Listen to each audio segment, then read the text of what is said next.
We start with a round called If This Is the Answer, What is the Question? On the board are 6 categories. Holly, which category would you like? Can we have home news? OK, home news it is. The answer is no. What is that going to be about, I have no Dara? idea what story this could possibly refer to. What is the question, Holly? Is it UKIP's immigration policy?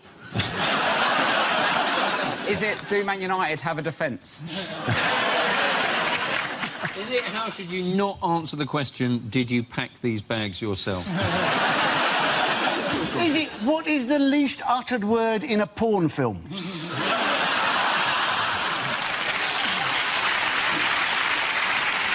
Is it what did his friends call Nostradamus? Is it, what type of oil painting is John Prescott? Is it the answer to the question, do you want to be in my gang, my gang, my gang?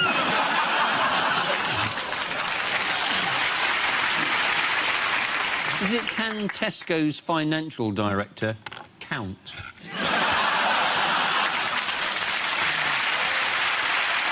If we could possibly now move you towards a correct answer. Is it normal to take all your clothes off to have a poo? Is it would Dara look sensible in a Fiat Cinquecento? Is it do I have a tiny willy? Is it once you're over 60, should you trust a fart? Is it what the Scottish people said in the referendum? It is exactly that. Thank you very much, Andy Forrester. That's right. Of course, the question I was looking for was, how did Scotland vote in last week's independence referendum? The vote, which had a remarkable turnout of nearly 85%, saw the No campaign win with 55.3% of the vote, compared to the Yes campaign's 44.7%. What do you think swung it in the end, then? I think it's probably that more people voted no than yes. It's a level of analysis we're very proud of.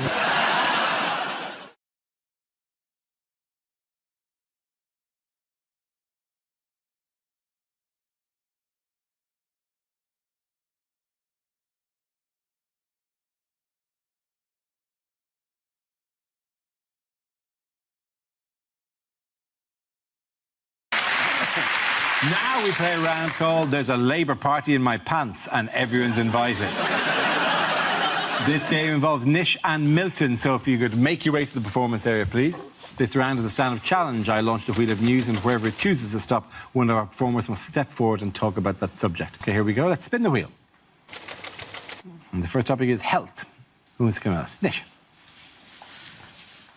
I had a bit of a health emergency last year. I was doing the washing up and I cut my hand. I was washing up and I pushed my hand into a glass. The glass shattered and it slashed my hand here, and I had to go to hospital. And let me tell you this, the NHS staff are incredible. They're really nice to me. They're really sweet. One of them called me a brave boy.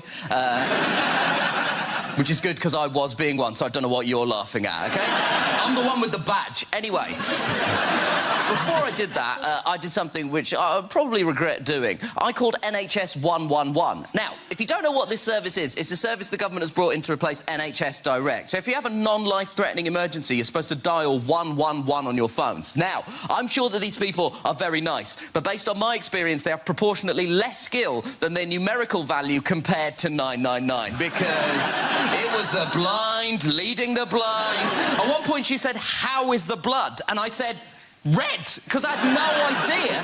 Then she said, "Is there a lot of blood?" I said, "Yes," because there was a lot of blood. And she said, "Is there enough to fill a mug?" I've got no idea. I don't wish to brag. I have a lot of different mug sizes in my house. Also, while this was happening, I was just panicking. I wasn't decanting the blood in the hope it would be poured back into my body at a later date. Then she said, "Is the blood flowing or oozing?" I said, "I have no idea what the difference is between those two things is." And she said, "Oh, there's a difference." And I was like, "I'm not getting into a semantic debate with you while blood is gushing out of my hand." And she just went, "Gushing, thank you very much." Well done, Nish, come on. OK, that leaves us with Milton. Let's see what you've been left with. And the topic is transport.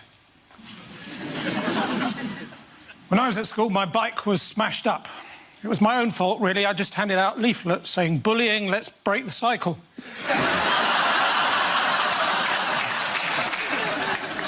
We've been over this again and again and again, said my driving instructor, pointing to the Badger.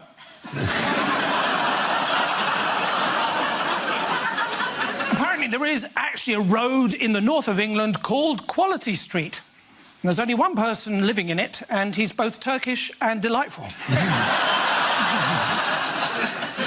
Tricky, isn't it, if you're both a moth and a sea captain? In charge of a ship. But up ahead, you see a lighthouse.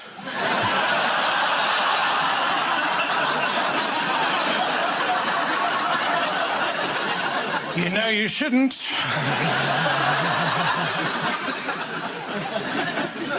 Toilets in trains are rubbish, aren't they? Especially the one right at the front, and the bloke in there gets so cross.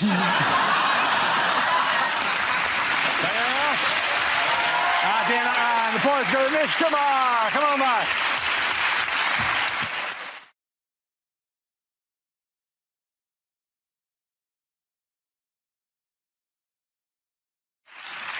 We start with a round call. If this is the answer, what is the question? On the board are 6 categories. Matt, which category would you like? World news, please. OK, world news it is. The answer is petrol, money and drugs. What is the question? Is it the 3 middle names of Princess Charlotte? Is it what 3 things might a Greek keep in a chicken?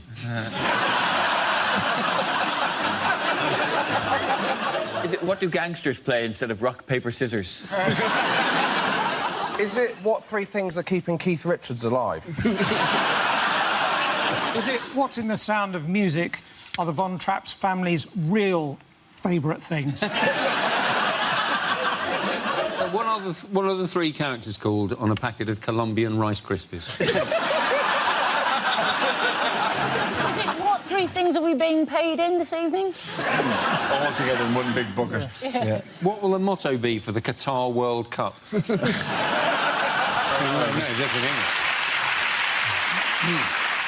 Is it complete the song? Hugh Pew, Barney McGrew. That scans. That probably scans very, very It'd be a well. much better song, wouldn't it? It would have been very good. What are the 3 main aisles in a Bolivian Waitrose? Do they know the correct answer? You know that tattoo you got that you think says peace, love and harmony?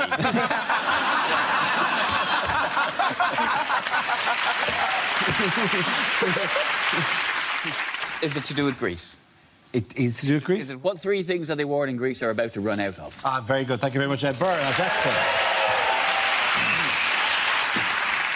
Yes, the question I was looking for is what items are at risk of running out in Greece after Sunday's crucial vote on the EU's bailout terms? This is news as 61% of the Greek population voted against accepting the strict austerity measures proposed by the EU. There's now a real risk that the country will run out of money, fuel and medicine.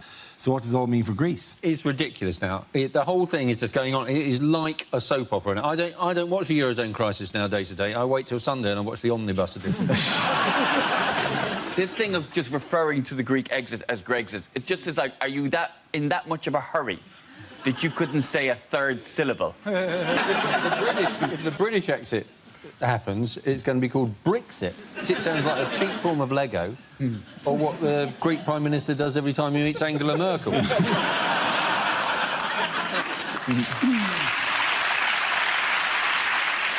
I don't get this thing that you can... I didn't know that you could reject banks' demands. If I'd known that, my whole life would have been different. If I'd been able to go to the bank and go, well, I do owe you 10 grand, but I really like my lifestyle. It could be, but it could be a mis-selling scandal, doesn't it? Because as far as I'm aware, Greece was never made to sign that box that said your home is at risk if you do not keep up the repayments. You think they're waiting for the PPI? Yeah, I think the they'll 400 quid of PPI. Yeah. That's the one thing that'll bail them out of this stuff. Apparently the Greek government have admitted that living in their past is their Achilles heel. No one was expecting that reaction, No. Oxy, they went. Oxy to that. I think it's definitely a case that if they want to get bail themselves out, like whatever, they really just have to invoke copyright law on all the stuff they invented some time ago now, right? But that they definitely invented, like democracy, triangles and gays. And if they... Philosophy philosophy as well. The birthplace of philosophy, isn't it? Or was it? Yes. Oh, you Who don't. knows? Well.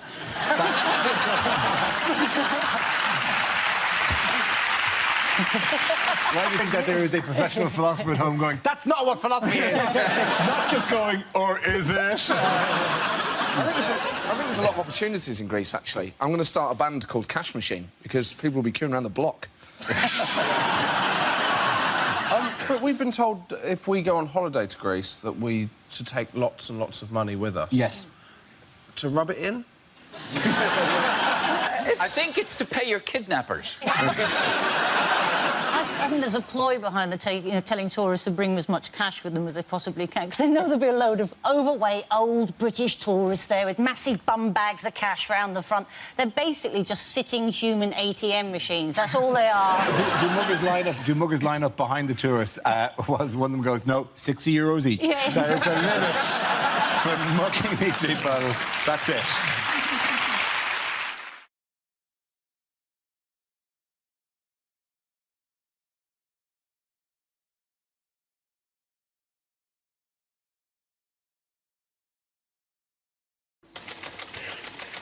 And the topic is school.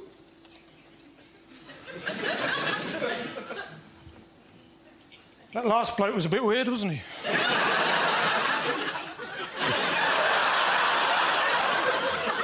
Anyway, I went back to my old school the other day, first time in 30 years. I took a note.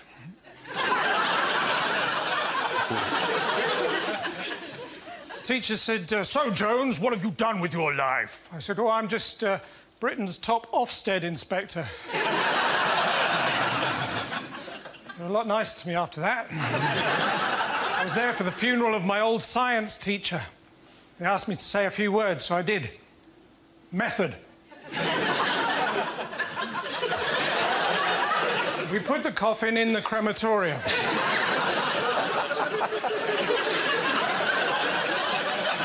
Observations. It burned with an orangey bright flame.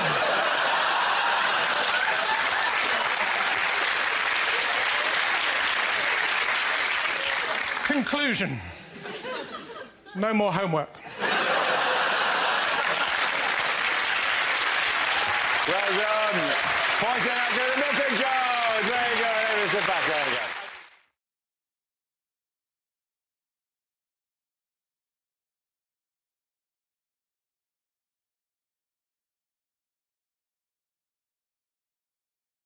What did David Cameron do recently that no other serving British Prime Minister has ever done? Samantha Cameron. Yeah. That's true. But he also went on Letterman in the States, didn't he? Letterman was trying to trip him up by asking about British history, which is tricky because we've got a lot more of it than they have, right? And, you know, American history exams are really easy. They just have questions like, on what date was September the 11th? He did do all right, but he didn't know what Magna Carta meant, when in fact what he should have said, obviously, is what Magna Carta means is that we had civilised democratic government some 200 years before your country was discovered.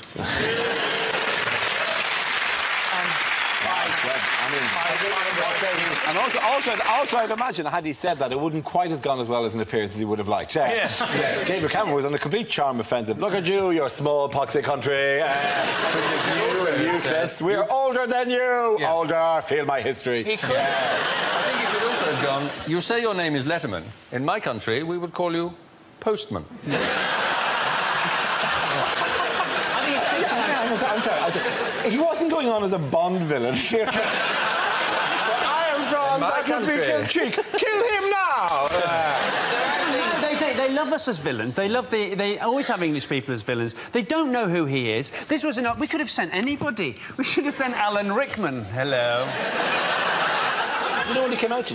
I know what he came out to. He came out to loads of dry ice, and they said it represented a London fog when we haven't had a London fog for over 100 years. That's the stereotype image that those Americans believe. What? The fat, dumb redneck.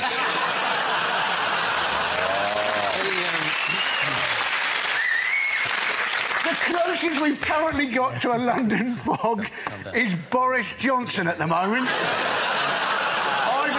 Amy Childs from The Only Way Is Essex. I'm Boris Johnson. Johnson did say was that he got it wrong deliberately because he didn't want to seem like he had Latin coming out of every orifice. Now, that sounds creepy, doesn't it? The thing about Boris Johnson, though, isn't it, is everybody thinks he's quintessentially English, but in fact he was born in America, named after a Russian, and looks like a Swedish person who's eaten another Swedish person.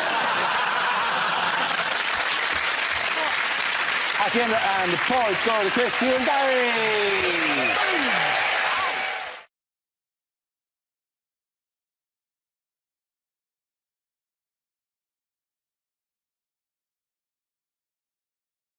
This game involves Matt and James, so if you could make your way to the performance area, please. This round is a stand-up challenge. I launched a wheel of news, and whoever chooses to stop one of our performers must step forward and talk about that subject.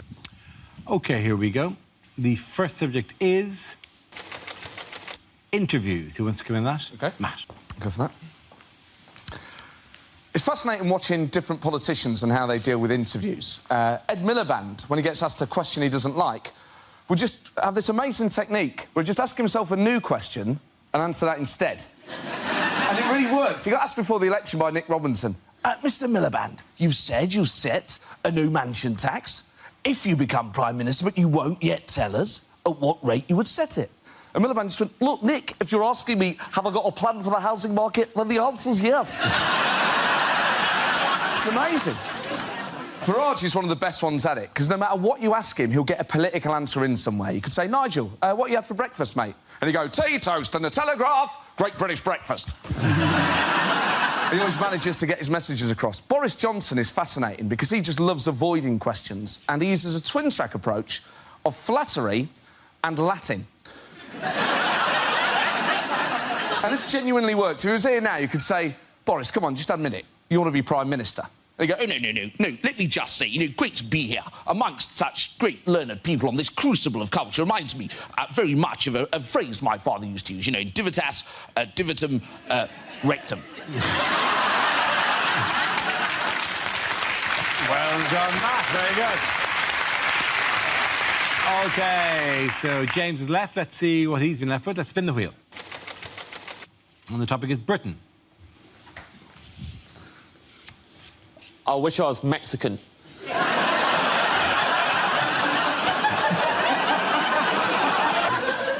I love Mexican food. My favourite place to eat is a Mexican restaurant called Oaxaca. All you need to know about Oaxaca, everyone steals their spoons. So much so that every January, Oaxaca have a spoon amnesty on. You bring back one of the stolen spoons, and then they reward you with 3 tacos. Genius.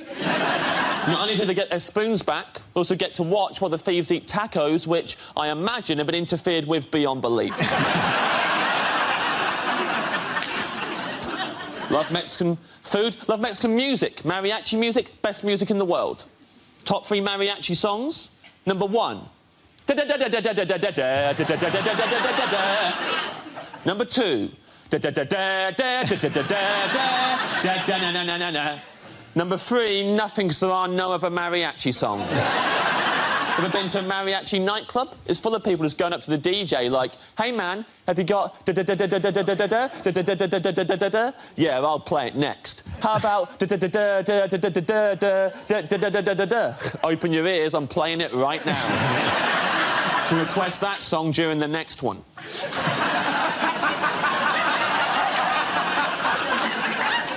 Growing up in school, I was the only kid in my whole school who liked mariachi music. It was a nightmare.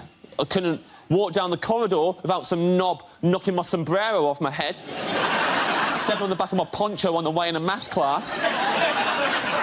Once, a kid wrote Chimichanga Bum Boy across my forehead while I was having my post-lunch siesta. He also drew a moustache on my face, but to be fair, that played into my hands. Bravo, very good. It's close, but for sticking to the topic, James Acaster gets the points. Well done to both of you. Come on back.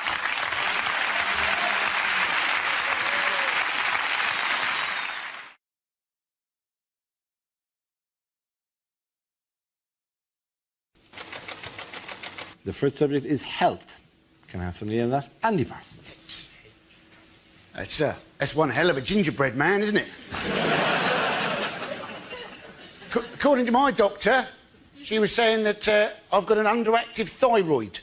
She said one of the symptoms of this was lifeless hair. I said I may have had this for a while. Doctor said I was borderline overweight. I said, surely that also means I'm borderline ideal.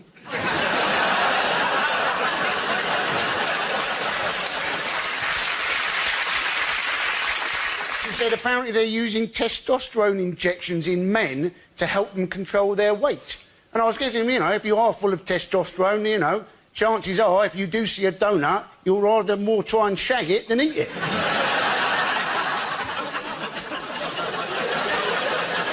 And apparently bald people, what they're saying in new research is that bald people aren't in fact bald, their hair is just sleeping. Which is definitely going to come as a shock when Wayne Rooney's hair wakes up and finds somebody else just moved in. Thank you very much, Danny Parsons. OK, let's spin the wheel again. The next subject is parties. Who wants to come out? Josh Whittaker. Looks like an exciting party, doesn't it? I got invited recently to a thing called a traffic lights party. I don't know if you've been invited to one of these. What it is, if you haven't been, it's a party for single people, and it is the bleakest thing humanity has ever done. It's a party where you go wearing the colour of a traffic light, depending on your availability to sleep with a stranger. So you wear red if you're not available, orange if it's a maybe, and green if you have absolutely no self-respect at all. I didn't go because I'm a driver, I know how traffic lights work, I know how that party's going to end. It's going to end with one girl stood in green, and then a queue of men with me at the back, slowly pushing forward, going, please be still green when I get there. Please be still green when I get there.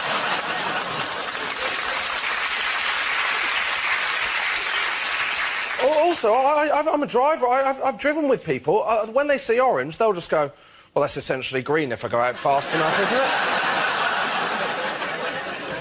Who is wearing red to a traffic light party? If you're wearing red, you do not need to go to a traffic light party. What are your other options? Turning up at A&E and going, no, I'm fine, I just want to watch the carnage of others. Thank you very much. Thank you very, very much. Well done, Josh.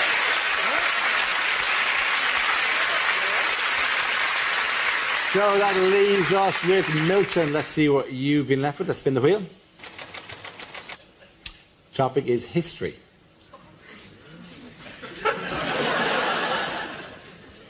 (348 BC).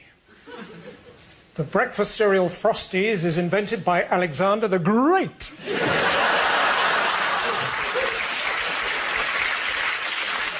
(303 AD). St. George slays the dragon with his new invention, the sword. The other dragons offer him all the money for 20% of the company.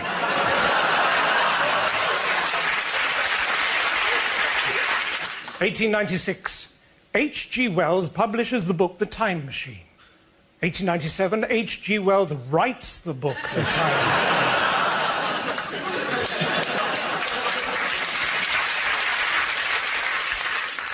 2400 BC. The Chinese merchant Zhang Zhou, the man who discovered gunpowder, is buried on the outskirts of Peking, western Shanghai, and parts of Nepal.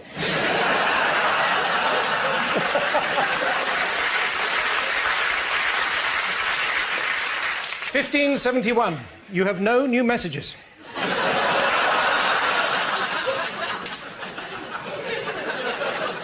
And finally, 3642 AD. H.G. Wells is born. Thank you very much. Well done.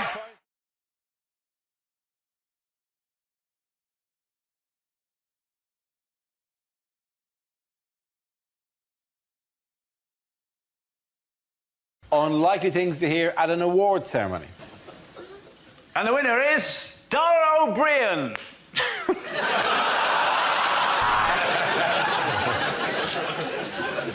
And the award for Driver of the Year goes to David Cameron for his perfectly executed U-turns. Welcome to the National Insincerity Awards. And can I say, what a pleasure it is to be here. And Soap of the Year goes to... Coronation Street! Would you please welcome your host for the night, Deck.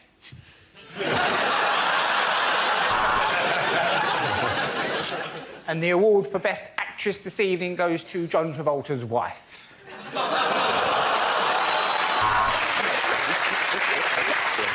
Father of the Year is David Cameron. And predictably, for the 50th year running, the Rear of the Year has been won by the same man. Come on up, Chris. It's a Chris Rea joke.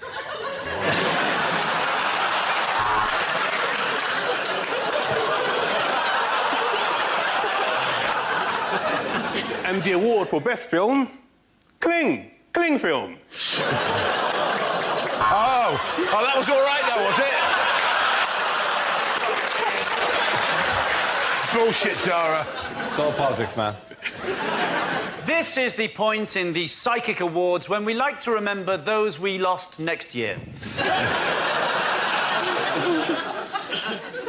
Well, they said it was ill-advised, but welcome to the first Witness Protection Scheme Award.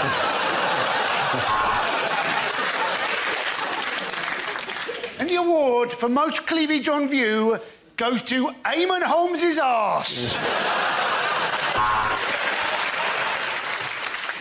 Well, now our final category. Category C. There are 3 sex offenders nominated tonight.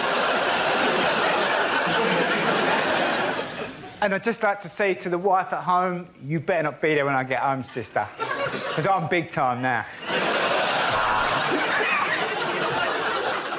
And the best posthumously released rap record goes to Kim Yong for I Told You I Was Ill.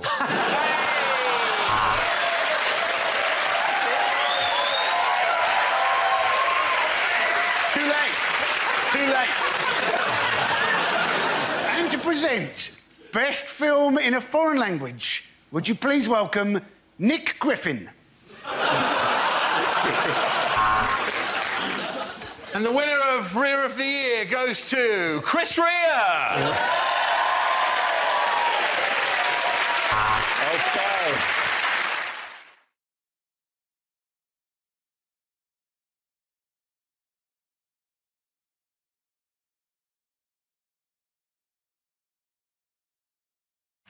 Unlikely things to hear on a cookery programme. No, that's the flour, Nigella.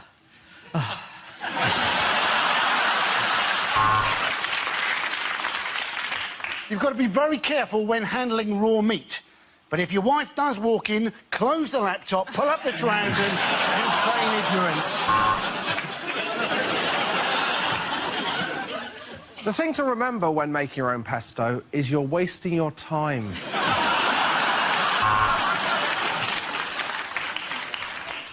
So, pop in a lemon, shove in the stuffing, sew up the mouth, and that should keep Greg Wallace quiet for a bit.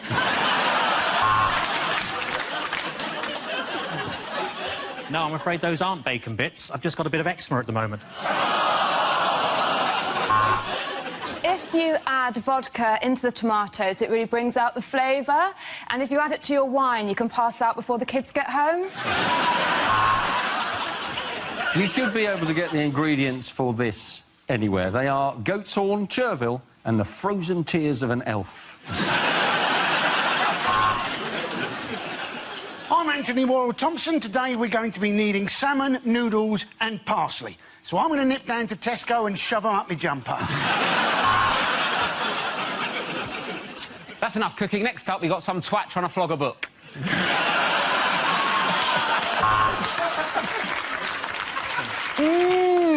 Does anyone know what's happening in Iraq? Welcome to Chinese Meals in Minutes. I'll have a 19 and some prawn crackers. So, alternatively, it's gas mark 4 for 20 minutes. You're watching Dignitas Television. This asparagus smells delicious. Now, imagine what it tasted like when I ate it yesterday. after MasterChef, Celebrity MasterChef, and MasterChef The Professionals, now it's MasterChef. The only 5 people in Britain who've not been on MasterChef.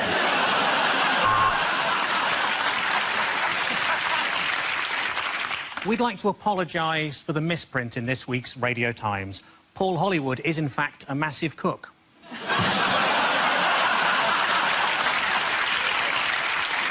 We only use the freshest ingredients, so this is Daisy, and this is a stun gun. OK, at the end of that, the points go to Rob, Hugh and Barry.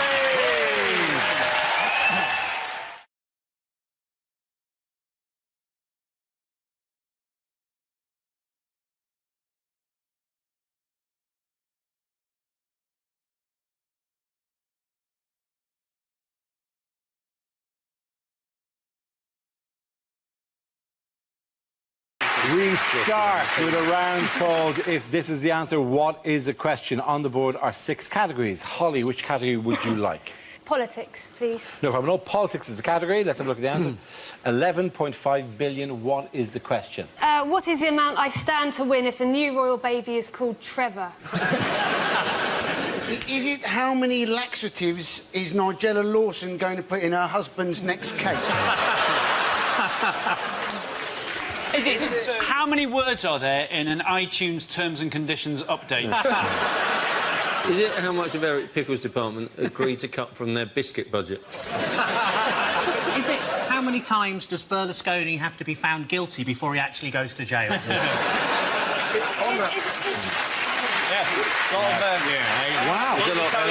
Is it how many times a day do I currently have to listen to Get Lucky by Daft Punk? Is how many Tesco club card points do you need for 10p off a pack of cereal? Is it how much has Dara O'Brien got his legs insured for? You've never seen them. Yeah. You've never seen. You know how magical they are. Is it how many times does a former Radio 1 DJ delete his internet browsing history when the doorbell rings? How many Ferrero Rocher has Julian Assange eaten in the last year?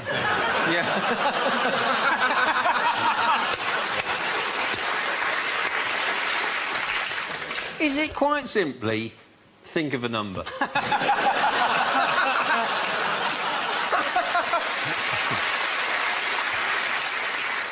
No. Do they have the correct answer? Yes. How much money does George Osborne want the government departments to cut in the spending review? Absolutely right. Thank you very much, Chris. Alistair, thank you very much. Yes, the question I was looking for is how much money has Chancellor George Osborne agreed to cut from government departments in his latest spending review? Do we know when the spending review is supposed to kick in? When is this for? Well, this spending review, it's essentially cuts, isn't it? Yes. They call it review, but they mean cuts. Yes. I mean, imagine we all spoke like politicians. I, in fact, reviewed my toenails this morning, but I haven't been for a hair review for some time. The departments are all fighting about it, aren't they? Yes, they are. They're fighting, and some departments have done worse than others. The MOD have got off quite lightly, but that's quite understandable. It's very difficult to negotiate with the MOD because they've got guns. I dare they just walk in and just put them on the table. Yeah. Or spin them. That'd be particularly impressive. They said, "Oh, I'm quite happy to negotiate this." Yeah. You know what? Pick a number. Other departments got off really lightly. I mean, nothing happened yet again to the Ministry of Sound. And...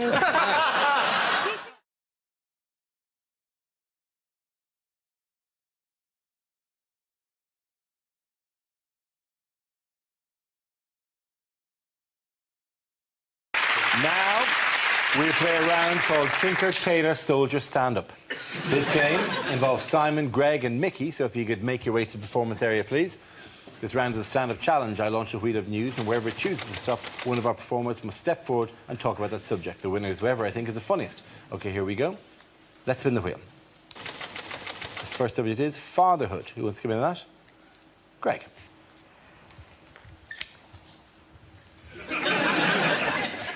Yeah, my father has taken fatherhood in a very strange direction in the last few years. And it started about 3 years ago at Christmas when he announced to me, and this is a quote, and all of what I'm about to tell you is entirely real. This happened. He said to me, "Son, I am 72. I said, "I'm aware of that." He said, "Yes, I've decided from now on I shall start behaving exactly as I see fit. And I said, well, I would welcome that. He said, I'm glad you agree, because when you come home for Christmas, you'll discover this year that I am wearing a Christmas outfit. I went, all right then. I got home, and true to his word, he was wearing a Christmas outfit. I swear to you, it was one giant pair of white underpants that stretched from his knees to just below his nipples, and a novelty Santa hat with a flashing bulb on the end. And he came downstairs, and this is a quote, "Do you like?" I said, I find it a bit challenging. He said, I don't give a shit what you think. And he went off to eat some cheese. This is where it gets weird. I went out that night with some of the people in my hometown. Midnight, anticipating me coming home, my mother tells me he did this. He went upstairs in his banter outfit. He went to my mother's sheet drawer, for she has one. He took out a double white sheet, he placed that over his head, he went out into their garden and he hid in a bush. With a view to giving me, his then 40-year-old son, a bit of a scare. Presumably, my mother is so sick of his shit, she decided not to tell him something that she full well knew, that on that occasion, I'd stayed over at a friend's house.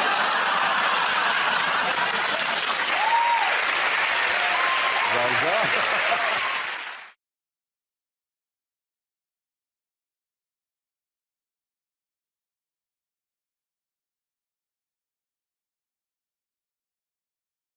The next round is called Between the Lines and it features Hugh and Frankie. Would you make your way to the press pit, please?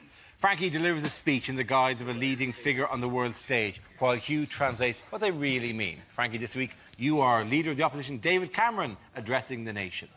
Let me assure you, I understand the pain of the people of Tewkesbury. We're both up to our necks in shit. This summer, I have put the Tory party back where they belong. Third in 2 by-elections. I have been criticised recently for my poor performances. I told the wife it's the stress of the job. I'm not worried about the polls. They're doing a lovely job in my kitchen. Boris Johnson will make a great mayor. He has a lot in common with London's first mayor. He's a dick. I have taken steps to ensure that I will be the next Prime Minister of this great country. Dear Jimmy.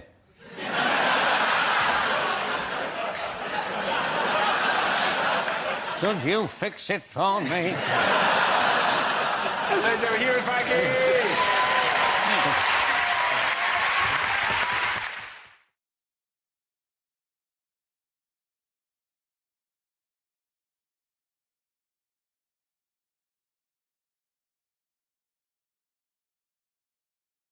Here we go, let's spin the wheel.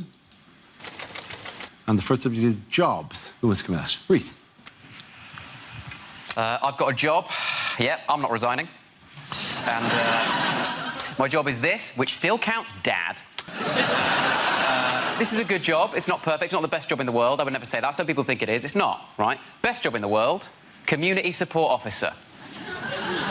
With no power comes no responsibility. Best job ever. Nothing is expected of you if you're a community support officer, right? If it's not writing down someone's details, then it is beyond your remit. That is 100%. It's just vigilante admin. That's all it is.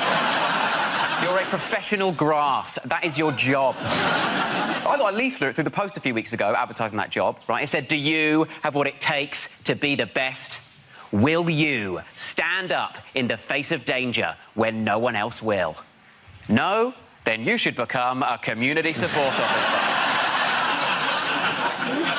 In the hierarchy of law enforcement in this country, it goes Army, Police, British Transport Police, Ticket Inspector, Traffic Warden, Park Ranger, Dinner Lady, Kid wearing Nike trainers. Kid wearing Adidas trainers.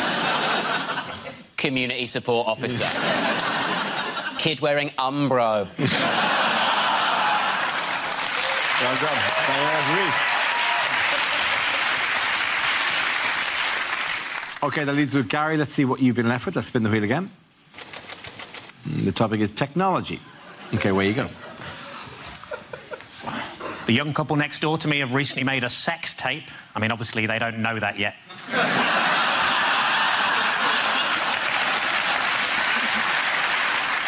The hardest part of making skimmed milk must be throwing the cows across the lake. The guy next to me at work used to watch porn all day. I'm just glad he didn't begin to rub off on me.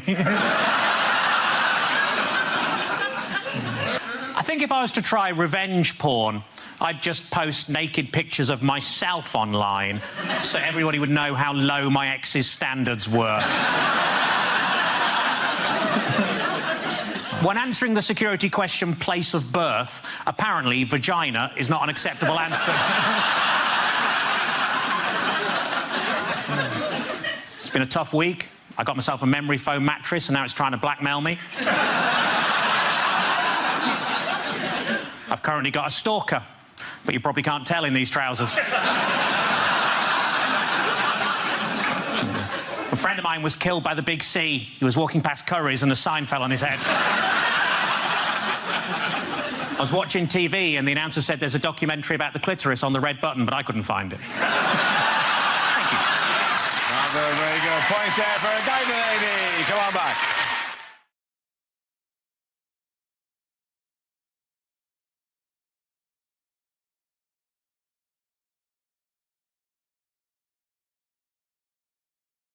Unlikely things to hear on Doctor Who. When I was giving you a quote as your cleaner, Doctor, I was giving you a quote from the outside.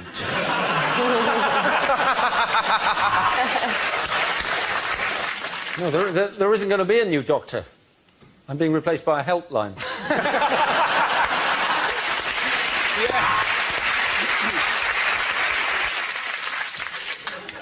That is the last time we park the TARDIS outside the Portaloos at Glastonbury.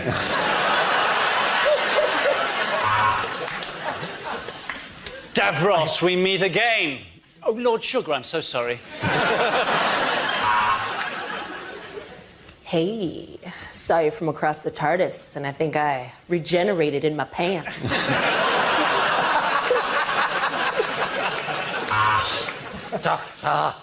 Doctor, you must help me. I think I'm a pair of curtains.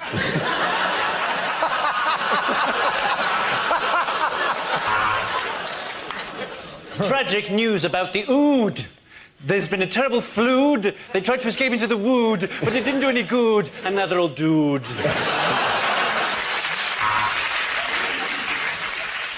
No, I'm the doctor who works for the World Health Organization.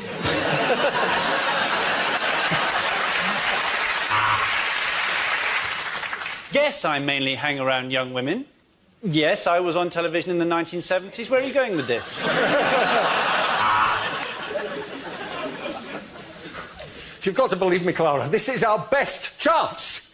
Now, unzip my flies and I'll explain later. Let's go forward in time by an hour. Then we get a quid off the pizza. Now, the first thing to remember on planet Xenon is turn off data roaming. We are 10 million years in the future. H.G. Wells has just got married. You are the doctor. I am the tracheotomy patient. I am the doctor. I am 1,200 years old. And this is my assistant, who's 27.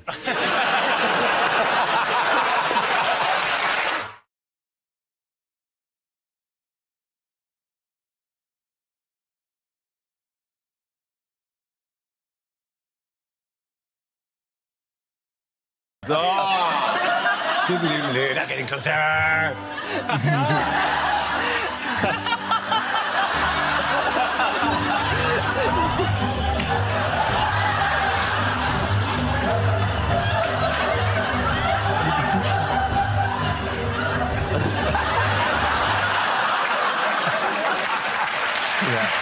I feel that round called for James Fernandez.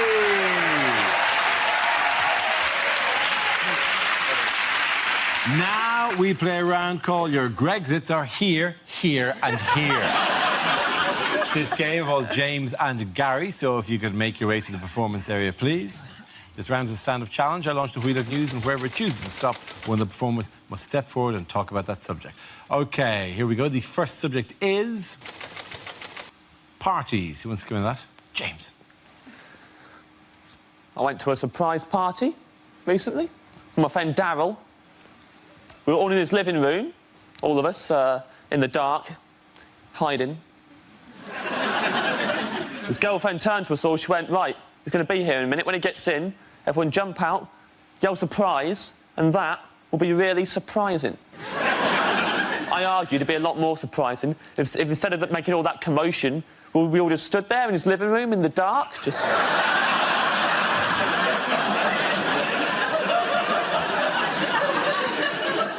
When he comes in and turns the lights on, see how surprised he is then? It's a good party. I schmoozed. I'm good at schmoozing. Buttering people up. I'll give you some schmoozing tips, why not? A lot of people will tell you when you're schmoozing, have a good icebreaker, right? Break the ice. What they won't tell you, at the end of the conversation, unbreak the ice. You don't want anyone else swooping in, taking advantage of all the lovely little ice cubes that you created. So freeze it over again before you leave. So as you're leaving, just slide something under the fence, like death comes to us all, something like that.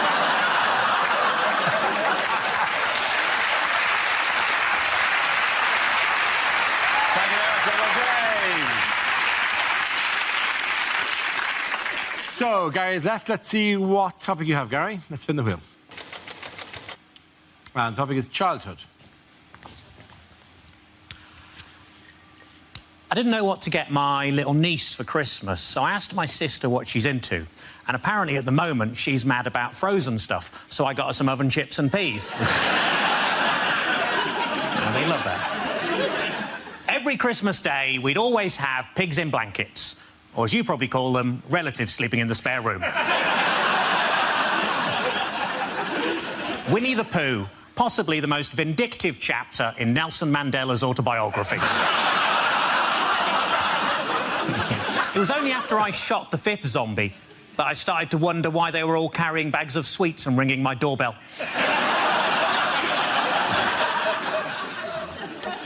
I've been trying to recapture my lost youth. I really must get that cellar door fixed.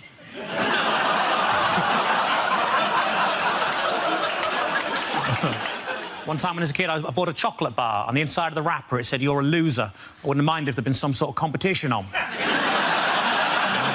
To make things worse, it was a boost.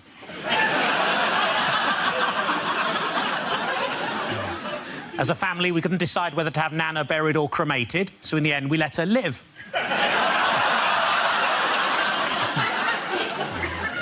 My 13-year-old cousin's already started taking heroin. It's amazing, isn't it? They shoot up so fast these days. Well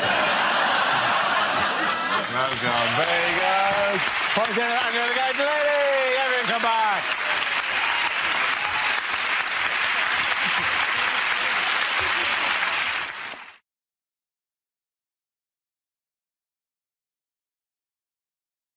They've given the Spanish banks 100 billion euros. I don't think you should be giving Spanish banks 100 billion euros, not given the number of British bank robbers currently living in Spain. It's not going to arrive in one van. A lot of it's going to a bank called Bankia, isn't there? It sounds like a bank from a children's programme, doesn't it? It is difficult to take the economies of countries seriously where the word bank is written as banco. It is generally easier to think that they probably don't do it. Hey, Benvenidos, el banco! Banco, banco, banco, banco, banco, banco, banco. This accent's all right, is it? Fine accent.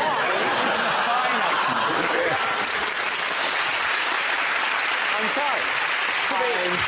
To be honest, Dara, you've been doing a ridiculous accent since the beginning of this series. No, but Dara, it does help when you go on holiday there, though, doesn't it? Because, you know, even someone like me, I walk along and I go, supermercado. I reckon that's a supermarket. Banco, that'll be the bank. Baro, bar. You've got half a chance. You've been to Japan? Nothing. They give you nothing. You walk about, you don't know what you're doing. I was in the bank the other day, this is absolute truth, and a man had a shit on the floor. It was the most shocking thing I've ever seen in my life. He just shook it out That is one hell of a deposit that he has made. That.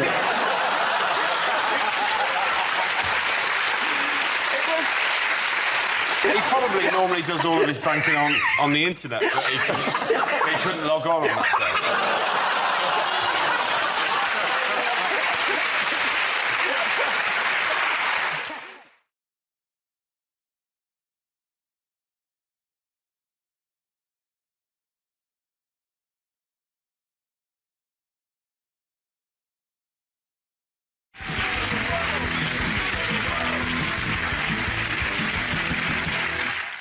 Lines you wouldn't hear in a war film. We've managed to crack the Germans' code. Turns out they were sending messages in German.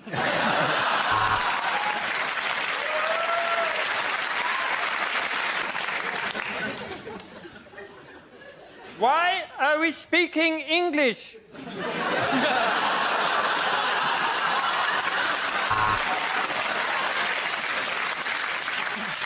I'm afraid we can't afford goggles. So what we're going to have to do, we're all going to have to go like this.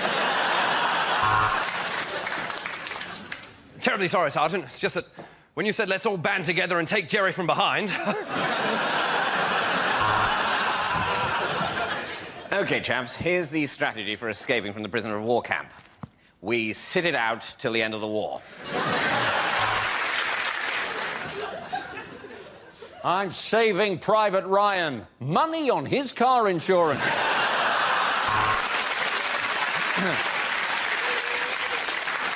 Is anyone else embarrassed that we've all turned up in the same outfit? There's only one way to settle this war, through the medium of dance.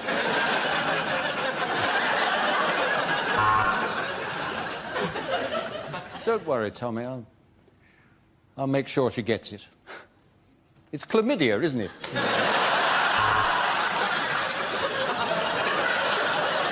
You've each been selected for this mission because you're unknown to the enemy and you each have a special skill. Professor Hawking, John Leslie, Phil Neville, the Wu-Tang Clan, Usher, the Sugar Puffs Monster, and Daniel Day-Lewis. Welcome to Operation Mindfuck! At the end of that round, the points go to Frankie, Hugh and Adam. Now we come to scenes we'd like to see. So if everyone can make their way over to the performance area, I'll read out this week's topics and then we'll see what our panellists can come up with. OK, here we go. The first subject is things you wouldn't hear on a news programme. And the markets are as followed. £3 a loose banana there, £3 a juicy straw.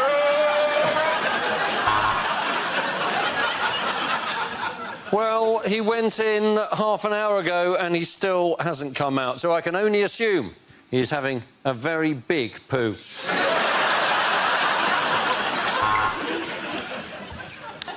Sad news now.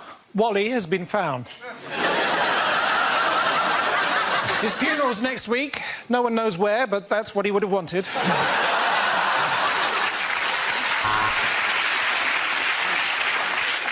As I stand here in this village where the water is ridden with disease and human faeces, we have to ask ourselves one question. Why did I choose to wear flip-flops?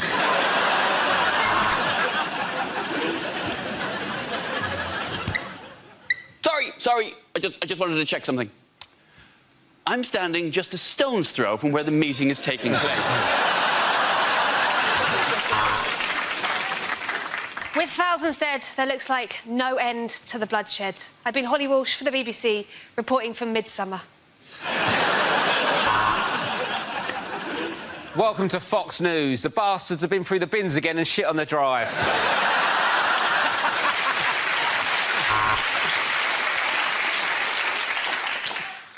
And the Italian wing of Heinz Soup has been put into administroni.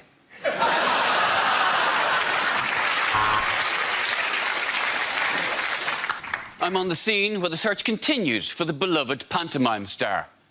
What's that? He's where? The fighting here has been drawn out and bloody, but I have finally got my microphone back from that bastard at Sky News. We cross live now to the King's Road, where Jose Mourinho has no trousers or pants on and is telling the pigeons it's the referee's fault. And we've got Barry Chuckle on the scene of the crime. Barry, to you.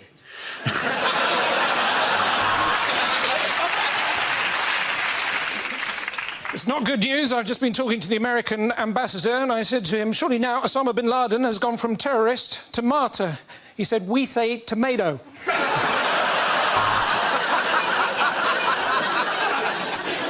Is there sexism at the BBC? Let's ask Sally Johnson, who's our lovely smiles and pretty cakes correspondent. This is the first time I have reported from the Pamplona Bull Run. Fucking hell!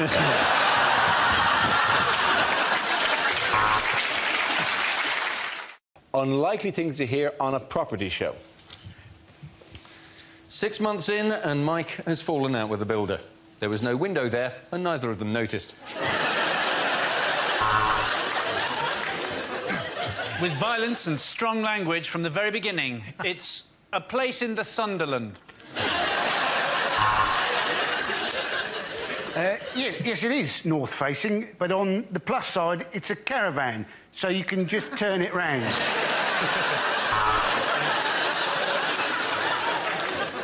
Get that fish out of here, it stinks. You should never leave a place in the sun.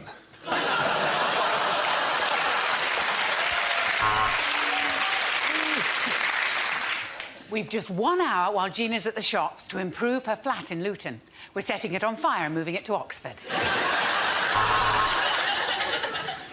Well, it's another setback. This time the structure is damaged. And for the first time, I'm asking myself, will the Death Star ever be finished?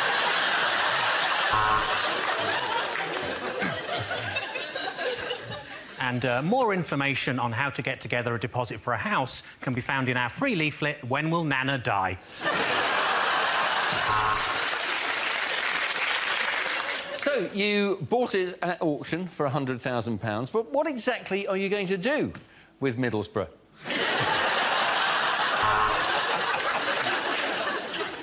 Well, what we've done is we've knocked the wall between the kitchen and the lounge down, and what that's done is killed all the people who were sitting in the lounge.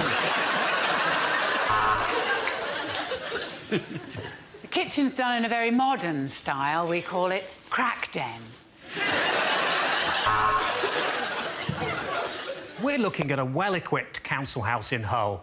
Fridge, oven, washing machine. In fact, this is one of the nicest gardens we've seen. This week on Grand Designs, my gran designs a house. It'll be shit. She's got terrible arthritis and not even a rudimentary qualification.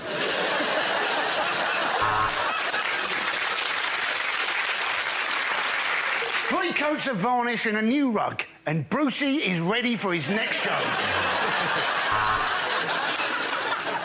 Welcome to the 74-hour-long obsessive-compulsive episode of How Clean Is Your House? Knock it down, tarmac it, fuck 'em.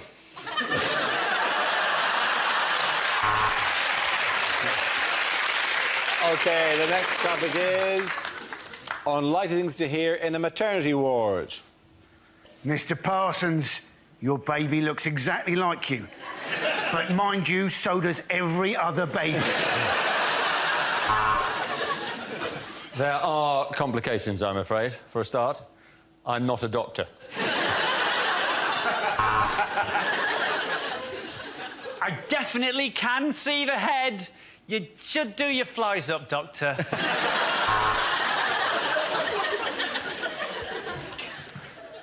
Bad news, I'm afraid. He's ginger. Your Highness.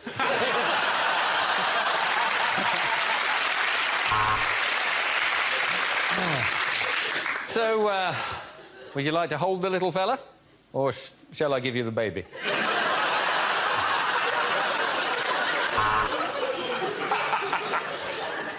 Mrs. Jones, I'm going to need you to push. And then when we've got the ambulance started, we'll try and get you to hospital. Oh, God, is that my baby? I've given birth to Andy Parsons.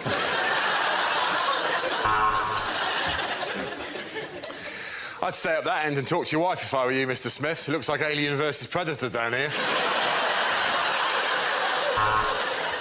And this is the ward for unwanted twins. We call it the Jed ward.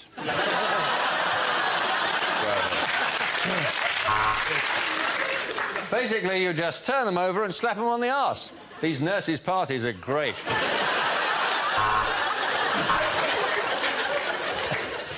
Nice to see you again, Mrs. Jolie. If you'd like to just move along to the next window to collect your order.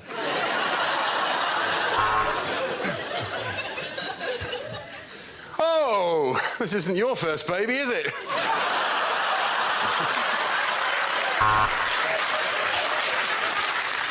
You have a bouncing baby boy. I know that because I dropped him in the delivery room. OK, big breath. Big breath in, hold it, and pass the joint to the midwife. If you're not in when we deliver your baby, is it OK if we leave it with a neighbour? That's good. No, I do like it, darling. Just not in that colour.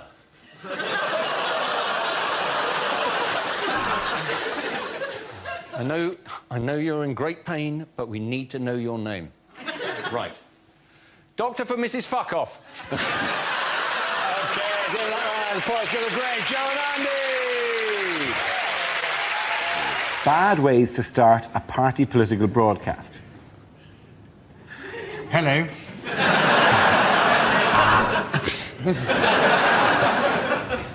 My fellow paedophiles.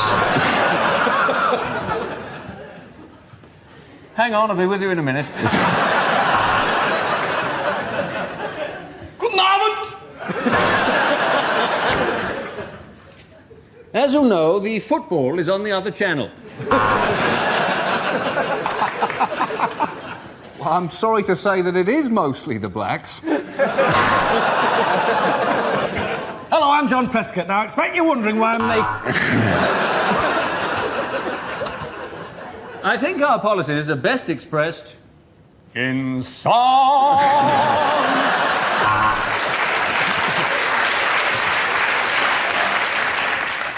During the next 3.5 hours... Now, look, we all know we're not going to win.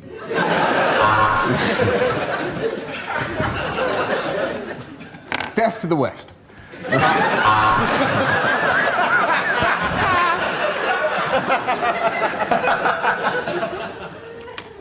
Let me tell you what the voices in my head are telling me. OK, our next topic is things you'd never hear a French person say. Of course, it looked hopeless, but we kept fighting.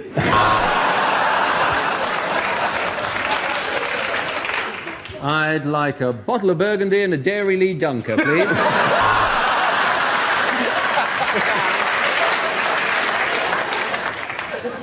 You're English. How nice to meet you. J'aime beaucoup, Monsieur Jeremy Clarkson. I've just bought a wonderful little holiday home in the south of Birmingham.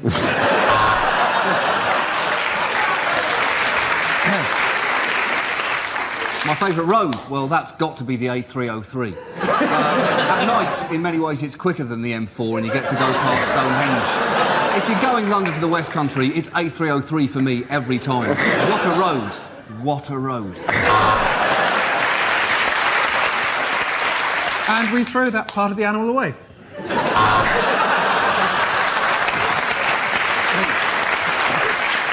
OK, our next topic is what the voices in Tony Blair's head are saying. You will obey! You will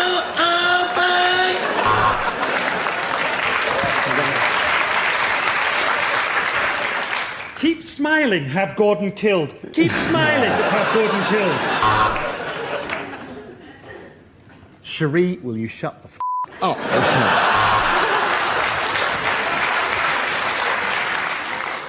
Oh, look, there's Cherie. That reminds me, I must post a letter.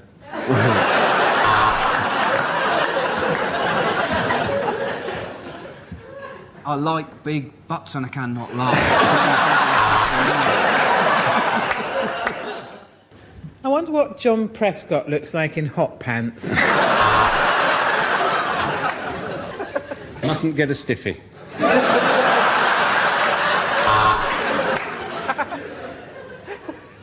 Damn it, got a stiffy. Go on, lie. You got away with it last time. Well done, everyone. All come back and sit down. On right begins to hear in a science programme. 1643. The cold air balloon is invented. But it doesn't really take off.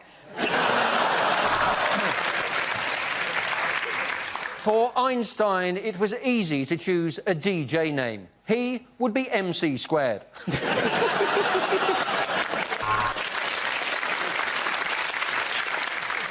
Hello, I'm Dr. Gillian McKeith, and today I'll be sifting through your poop. Why? Because I was never hugged as a child. Now on 5, crop circles, myth or bollocks? Next, to demonstrate chaos theory, we've locked Boris Johnson in a room with an aardvark and some magic mushrooms. I was the man who discovered DNA. I wasn't going to call it that, but I was giving a lecture to the Royal Society, and I said, gentlemen, I believe I've discovered the genetic fingerprint of all human life. Ta-da!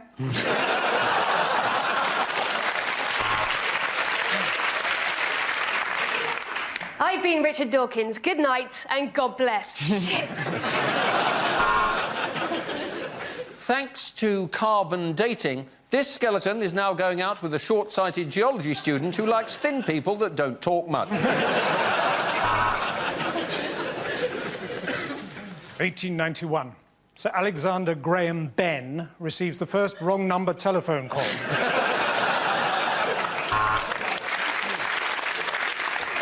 He realised that this equation was going to take him absolutely years. So he switched to a media studies course, which was a piece of piss.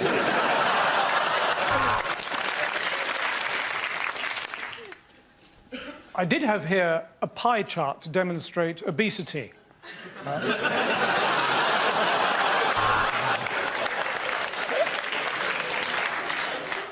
Apart from the human, the only animal to enjoy having sex is the dolphin. I had to shag a lot of animals to find that out. I'm a meerkat, she's not lying. Tonight we'll be discussing molecular science. Our guests are Sir Patrick Moore, Robert Winston, and Dappy off of N-Dubs. With their tiny arms, could the T-Rex self-pleasure? Let's find out in another edition of Wanking with Dinosaurs. At the end of that round, the points go to Russell, Holly and Andy. OK, here we go. The first subject is lines that you'd never hear in a Bond film. Ingenious Q. It's a bomb, but it's also a rucksack.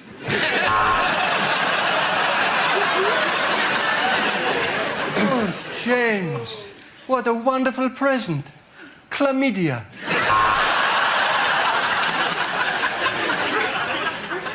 My name is Bond. Mohammed Bond. Everything's ready for your mission, Bond. All you need to do is fill in this health and safety risk assessment. Mr. Bond, have you ever kissed a man?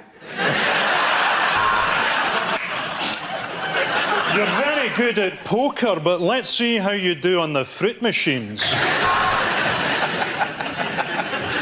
Here's your new car, Bond. A Ford Focus. I'll have an egg roll, scrambled, not boiled. And me get this straight. There's an evil tyrant at the top of a mountain, surrounded totally by armed guards. Do you know, I don't fancy it. It's not just a baseball bat, Bond. It's a baseball bat with a nail through it. Oh, James. Is it meant to be this soft? They're getting away. We'll get after them in this pedalo. We'd better slow down. There are speed cameras. I hope you're not going to be one of those Russian agents whose name is just a cheap sexual pun, Miss Suck-Me-Off.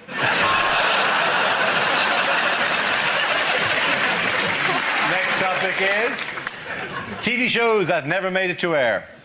The boy whose arms and arse and head fell off. He robs from the rich and the poor. It's Robin Hoodie.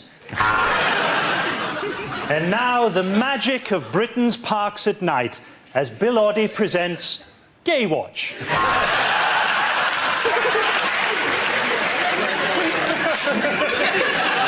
And now on BBC Two, Jack Straw's What Not to Wear. I'm Wayne Rooney, and welcome to Grannies Do the Filthiest Things. Welcome to Blind Date with me, Stevie Wonder. And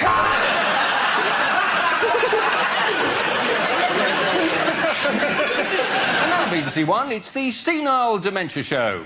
Where do you think you are?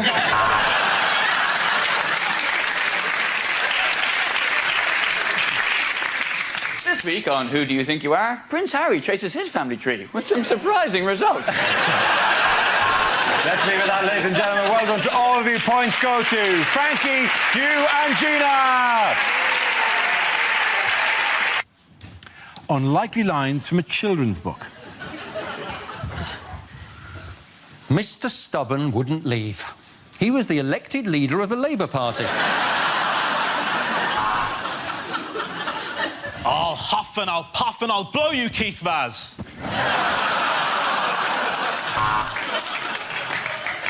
As Noddy looked at his new friends, Rampant Rabbit and Linda the Love Egg, he realised he was in a very different kind of toy town. And all the animals of Buttercup Farm celebrated because Percy Pig was going to the slaughterhouse and they never had to listen to that whiny little bastard again. And the beautiful woman was cursed to sleep for 100 years. And that's your defence, is it, Mr. Cosby? She didn't do it. Don't boo her. I'm Paddington Bear from Peru, said Paddington. And if you show me where the toilet is, I'll poo out this condom of cocaine.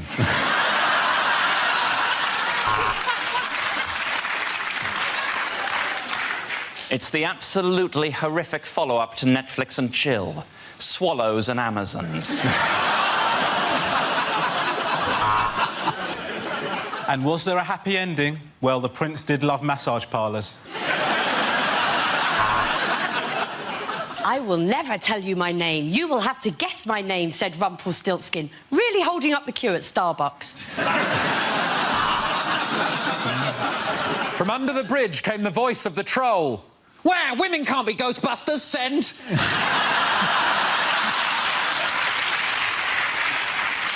Every day, Jack and Jill have to walk up a hill to fetch just one pail of water. But for just £5 a month... Oh, it wasn't a giant peach after all, thought James, as he watched the big friendly giant put on his swimming trunks.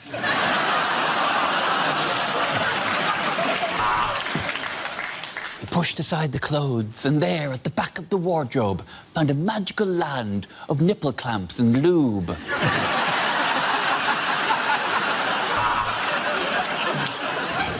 There's an Indian in the cupboard. I think he's hiding from UKIP. Oh, well, come on, I've been in this cupboard for bloody ages. OK, the next topic is things you wouldn't hear on a quiz show. You've already used your 50-50 to narrow down the options to A, in, or B, out. Mr. Cameron, are you sure you want to ask the audience?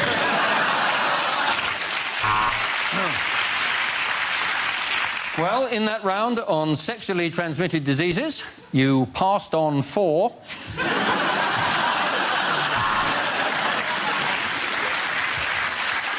We asked you for things that start with an E. You said, a great night out with the lads.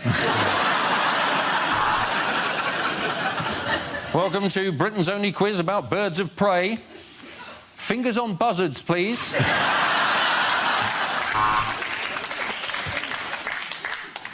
Here at the Chase, we just want to reiterate that our Chase is not called the Dark Destroyer for any ethnic reasons. Now, please, could you welcome our new chaser, Raj the Head Wobbler Patel. So the final round on OAP quiz is sudden death. Boom! Welcome to Eggheads. Well, we couldn't call it smug pricks, could we?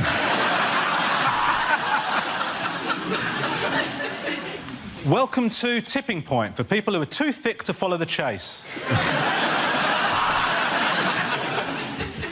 Name, Keith Vaz. I mean, Jim. Occupation, MP. I mean, washing machine salesman.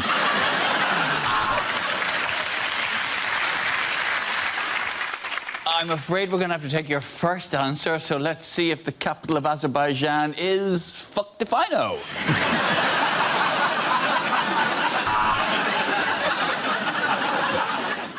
Is that your final answer? I'll marry someone else then.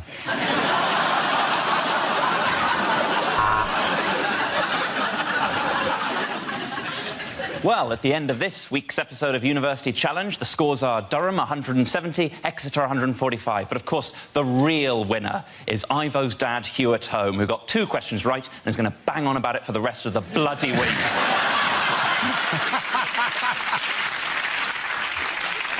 Well, we've given the contestants their meth and sent them to Hampton Court. Welcome to the Crystal Maze.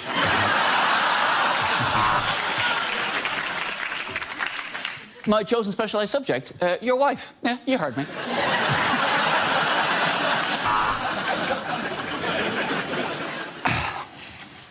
I've started, so I'll finish.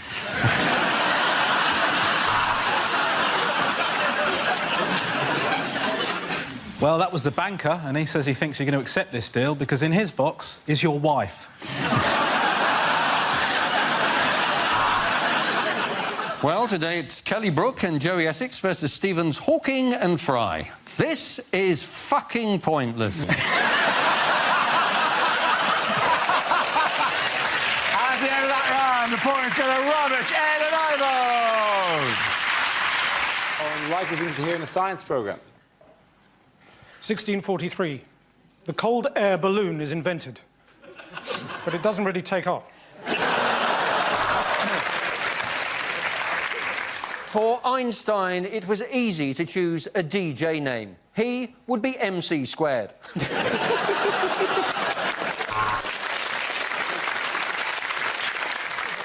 Hello, I'm Dr. Gillian McKeith, and today I'll be sifting through your poop. Why? Because I was never hugged as a child. Now on 5, crop circles, myth or bollocks? Next, to demonstrate chaos theory, we've locked Boris Johnson in a room with an aardvark and some magic mushrooms. I was the man who discovered DNA. I wasn't going to call it that, but I was giving a lecture to the Royal Society, and I said, gentlemen, I believe I've discovered the genetic fingerprint of all human life. Ta-da!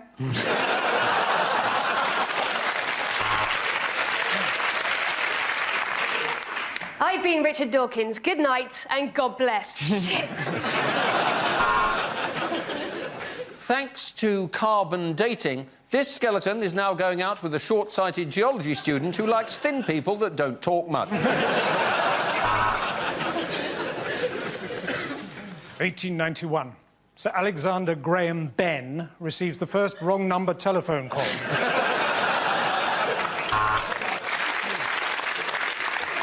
He realised that this equation was going to take him absolutely years. So he switched to a media studies course, which was a piece of piss. Apart from the human, the only animal to enjoy having sex is the dolphin. I had to shag a lot of animals to find that out. I'm a meerkat, she's not lying. Tonight we'll be discussing molecular science. Our guests are Sir Patrick Moore, Robert Winston and Dappy off of N-Dubs. With their tiny arms, could the T-Rex self-pleasure? Let's find out in another edition of Wanking with Dinosaurs. At the end of that round, the points go to Russell, Holly and Andy.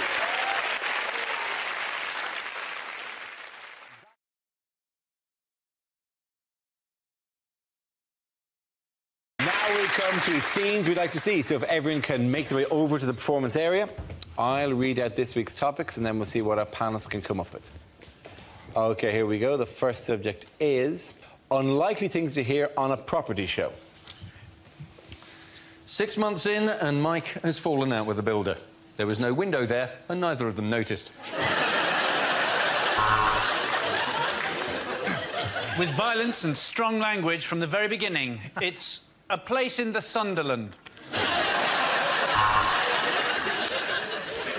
Yes, it is north-facing, but on the plus side, it's a caravan, so you can just turn it round.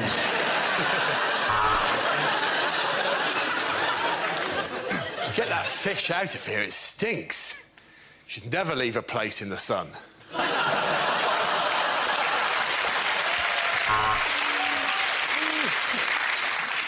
We've just 1 hour while Gina's at the shops to improve her flat in Luton. We're setting it on fire and moving it to Oxford.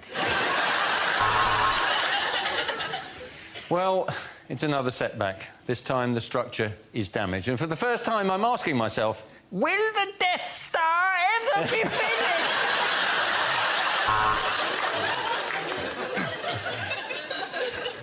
And more information on how to get together a deposit for a house can be found in our free leaflet, When Will Nana Die?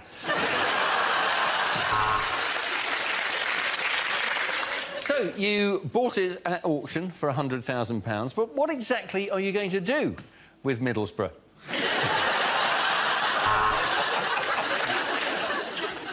Well, what we've done is we've knocked the wall between the kitchen and the lounge down, and what that's done is killed all the people who were sitting in the lounge. The kitchen's done in a very modern style. We call it crack den. We're looking at a well-equipped council house in Hull. Fridge, oven, washing machine. In fact, this is one of the nicest gardens we've seen. This week on Grand Designs, my gran designs a house. It'll be shit. She's got terrible arthritis and not even a rudimentary qualification.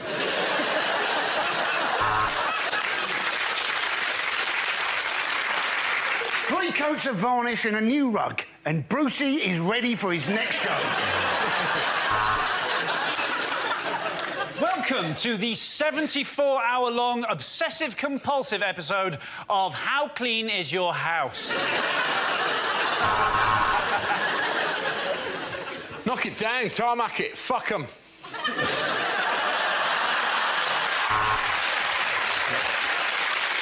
OK, the next topic is unlikely things to hear in a maternity ward. Mr. Parsons, your baby looks exactly like you. But mind you, so does every other baby. There are complications, I'm afraid. For a start, I'm not a doctor. I definitely can see the head. You should do your flies up, Doctor.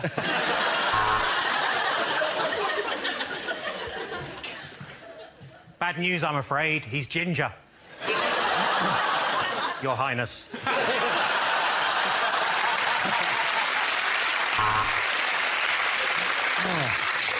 So, would you like to hold the little fella? Or shall I give you the baby?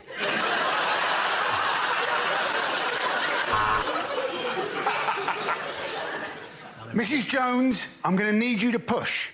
And then when we've got the ambulance started, we'll try and get you to hospital. Oh, God, is that my baby? I've given birth to Andy Parsons.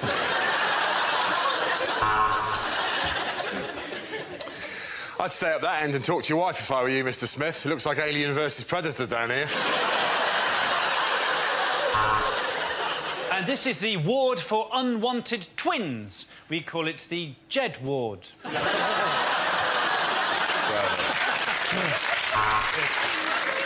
Basically, you just turn them over and slap them on the arse. These nurses' parties are great.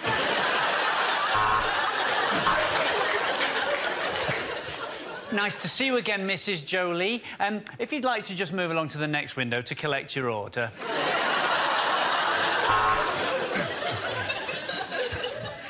Oh, this isn't your first baby, is it?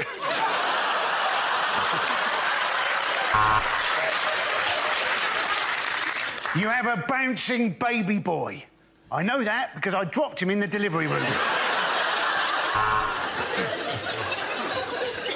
OK, big breath. Big breath in, hold it, and pass the joint to the midwife. If you're not in when we deliver your baby, is it OK if we leave it with a neighbour? That's good. No, I do like it, darling. Just not in that colour.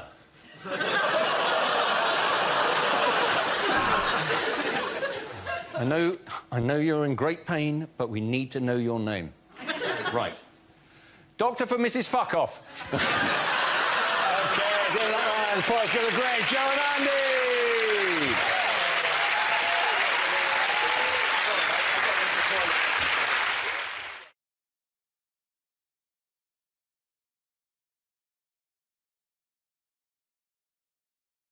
What did the Bank of England unveil last week? I think it was a new fiver, wasn't it? This is the new fiver, my friend. This is the new fiver. Oh, make it rain. Oh, yeah, I never thought of doing that. Like, oh, yeah, fiver. Yeah. Oh, You're making it drizzle at that step. Yeah, hang on, that's it, isn't it? That's the motion. These were lent us by the bank for, you know, interest in Saturca, not for me to go, That's literally the worst rap video of all time. I've never seen Snoop Dogg and Dr. Dre fetching the money they've just thrown. Oh, honey, yeah, £30. Does that make your dreams come true? Oh, this would be terrible. Imagine because they're actually they're plasticky and clear and see through their polymer notes, which means you could actually go to the laptop and go, I can see you. I can see you. Can you see my money? Imagine that, cashier. I can see you. I can see you. Just pay for the condoms and leave. The testing that they put them through, they said they dipped it in tea for, you know, all those times you mistake a fiver for a hobnob. I often do that when I'm taunting younger comedians. Oh, really? I eat my fibers.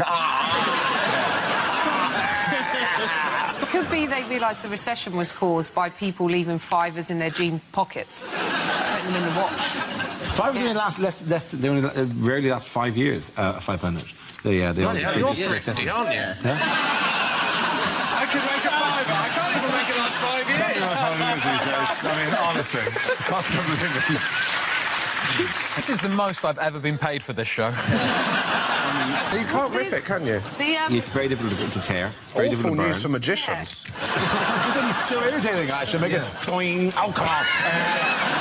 Sign it for me. Oh, is it here? Stoing. Ah, come on.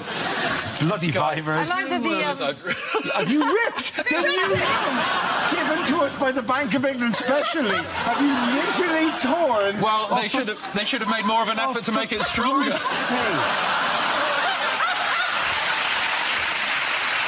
Back to the drawing board, guys. Can I ask if that's actually allowed? Because one newspaper went mad about the fact that you were defacing the Queen, and then they said of all the indignities Churchill has suffered, being scrunched up, dipped in tea and Ribena is the worst. And I was like, surely it's the nodding dog commercial. Is that less dignified? Oh, yes. We shall fight them on the beaches. Yeah, so those are the fivers, yes, please, if you can. Guys, bad news, I lost mine.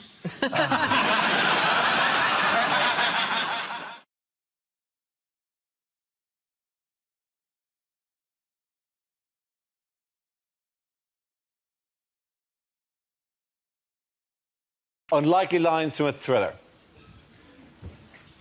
What more evidence do you need that there is a mole? Look at the lawn.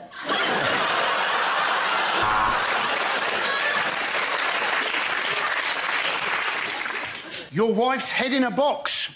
You must be the most unlucky contestant ever on Deal or No Deal.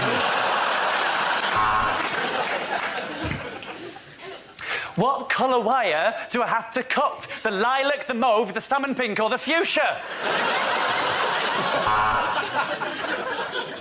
I want to make you a vodka martini. You can't handle vermouth.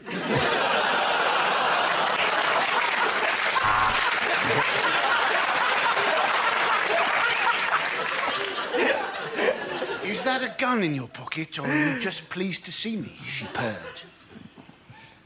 Yes, it is a gun in my pocket, and I've just shot my cock off.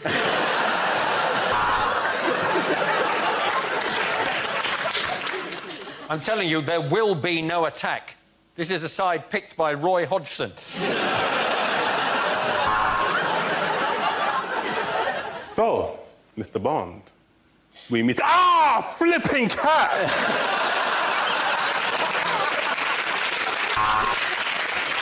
I'm telling you, Captain, I work best alone! Or sometimes in a team! Basically, I'm saying I'm flexible. So, Mr. Bond, we meet at last. Why didn't we have a Skype?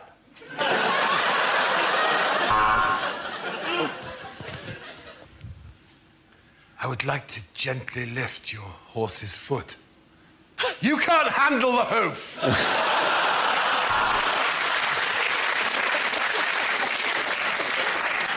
I had human liver with fava beans and a nice Chianti. But the entertainment was excellent and he was a lovely host. So I'm going to give Hannibal 7 out of 10.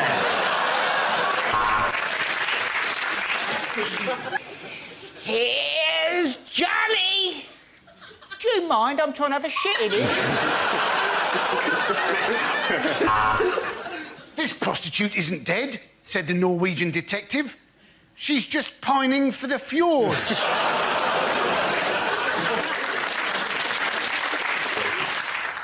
And as his eyes gradually became accustomed to the shadowy darkness, he realised he was not alone in that room. Who is it? It's me, Peter! OK, the points go to Greg, Hugh and Chris.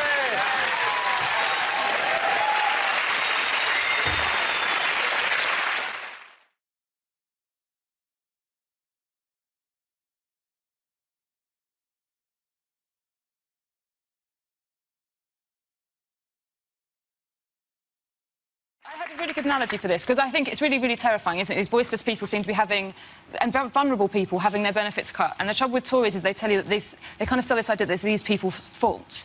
And so this is my analogy. So I don't know if you know this, but girls, when they're in the toilets, some girls hover because they think that public toilets are disgusting. What, off the floor? No. Yes! It's amazing. We can do that. You are amazing! But we only do it in secret or you'll love us too much. So the girls hover above the toilet seats and then they wee, and then that means that what they do is they kind of spray a fine mist all over the toilet seat, which means that if you're a trusting person who doesn't think that toilets are disgusting, you just sit down and then you're covered with somebody else's urine and you have to take it off. And actually the point is, if no one ever hovered, everyone could sit on toilets. It would be fine for everyone. It's just like the Tories. You see? It's a hell of an analogy. That is... I think we can all get behind that as a political slogan if nobody ever hovered. I don't know whether I like girls more or less after that. I'm just glad that I'm not the only one who hovers.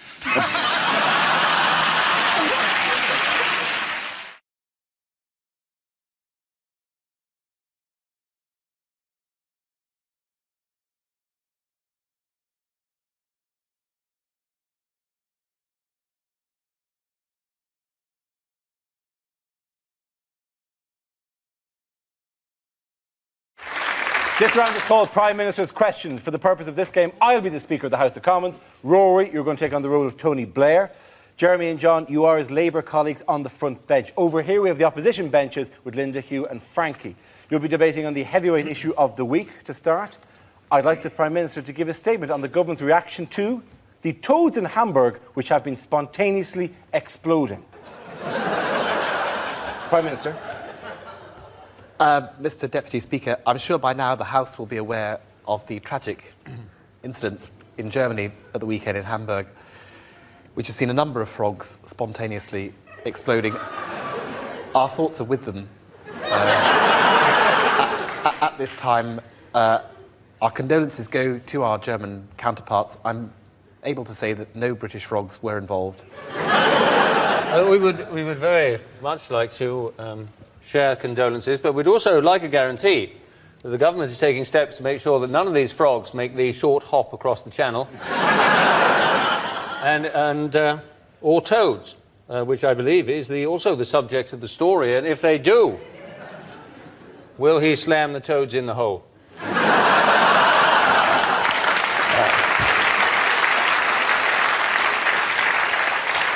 Can I just point out to the honourable gentleman, the cause for these exploding toads is, I'm afraid, inflation. And I'm sorry to say... Yeah, oh, yes. Oh, yes. Yeah, inflation, which has been brought under control under this government and was rampaging under your previous administration. Can I just ask, given that what we know of the Germans historically, how long will it be before they start using these toads in their pornography?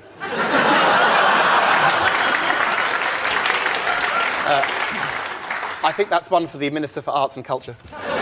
Tell me, what steps has the government taken to prevent a suicide toad attack? Exactly. And I would further add, what measures is the government taking to institute identity cards for toads and frogs who could be getting into this country, soft-touch Britain, as ever, passing themselves off as something harmless such as an owl or a chaffinch?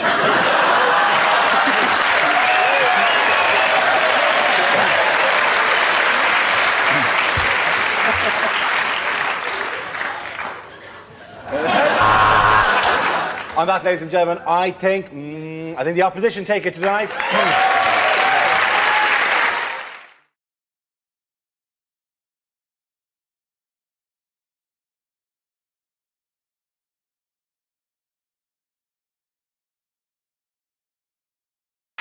The next topic is words you'd never hear from a newsreader.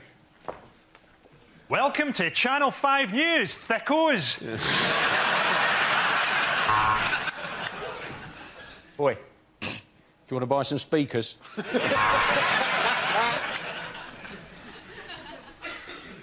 Too revolting to describe. But let's have a go anyway. Basically... The two youths convicted this morning got what they deserved.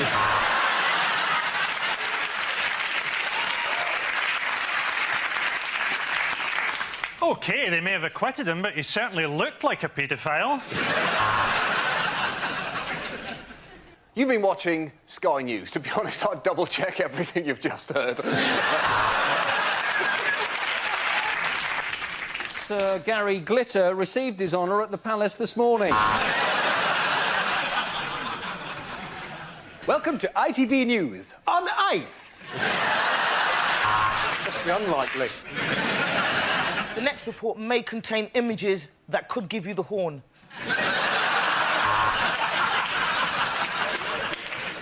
In this next report, Jerry Adams is voiced by an actor, Samuel L. Jackson. I'll tell you about the priest process, mother.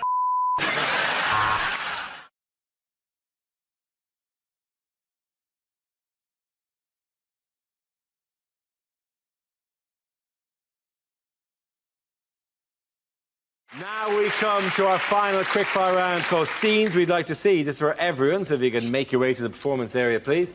I caught ideas for scenarios we'd love to see, and the performers come in with their suggestions. OK, here we go. The first subject is bad things to hear from a tour guide. Please don't take photos of the natives, because they believe that you're taking part of their soul. Apart from that, enjoy Norwich. Hello, my name's Janet. I'm your holiday rep. And basically, I'll be giving out morning after pills like they were Smarties.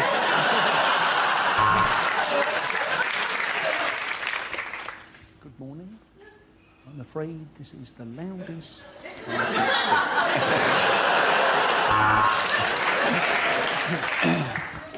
Venice is a most historical city, famous for its... Oh, shit, it's flooded. Everyone get back on the bus. A lot of you will be wondering why there are so many wonderful foreign treasures on display here at the British Museum. And the answer is quite simple, really. Gun beats spear. Don't worry, this castle does cater for the disabled. They bring you a sandwich while the rest of us go up the steps to look at it. Let's have a little song, shall we?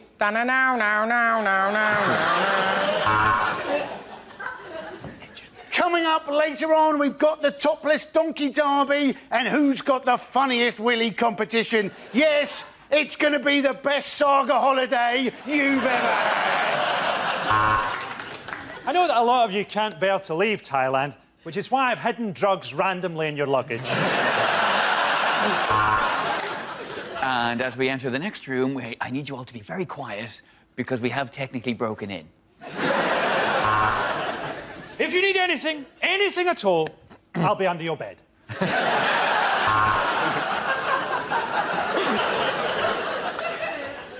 And if you look out of the window on your left, you'll see the side of the road that we should be driving on. Of course, you have to respect local customs. On the right-hand side, you'll see a woman being burnt at the stake, and on the left, Dundee Town Hall.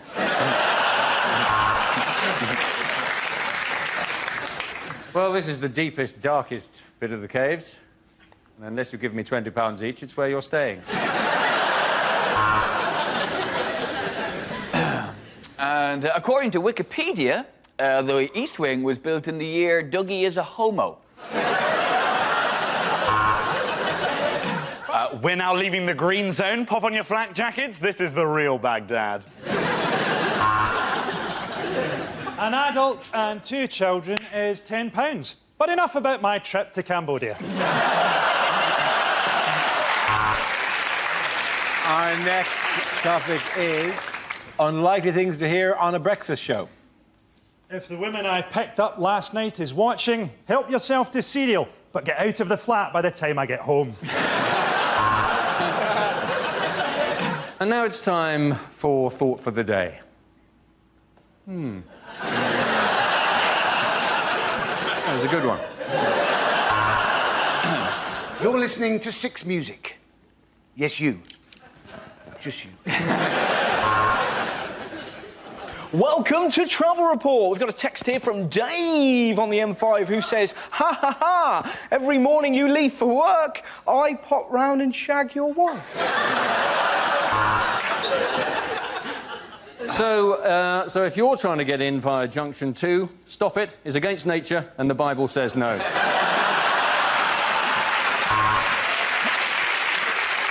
Next, we speak to Fern Britton about having her stomach stapled, this time to an enormous chocolate cake.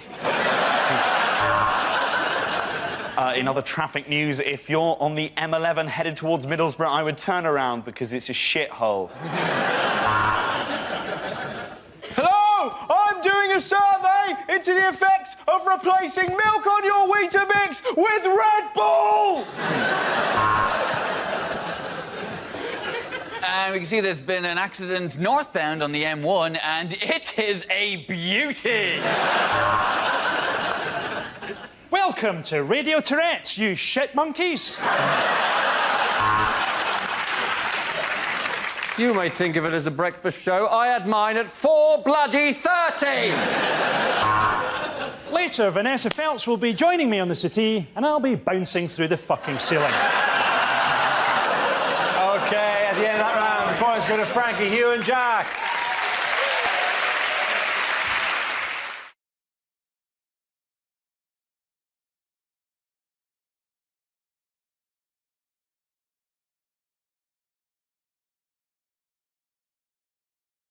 I launched the Wheel of News, and wherever it chooses to stop, one of our performers will step forward and talk about that subject. The winner is whoever I think is the funniest. OK, here we go. The first subject is sport. Who wants to give me that? Andy Parsons. So, it was the Olympic parade last week. It was great seeing it live. Obviously, I had to keep a certain amount of a low profile in the crowd because I was throwing a sickie from work at the time.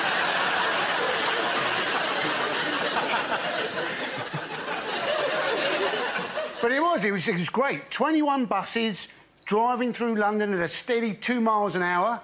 So very like a normal day in London, really. There was an embarrassing moment, though, when one of the conductors rang the bell on the bus and then got the shit kicked out of him by the blind football team.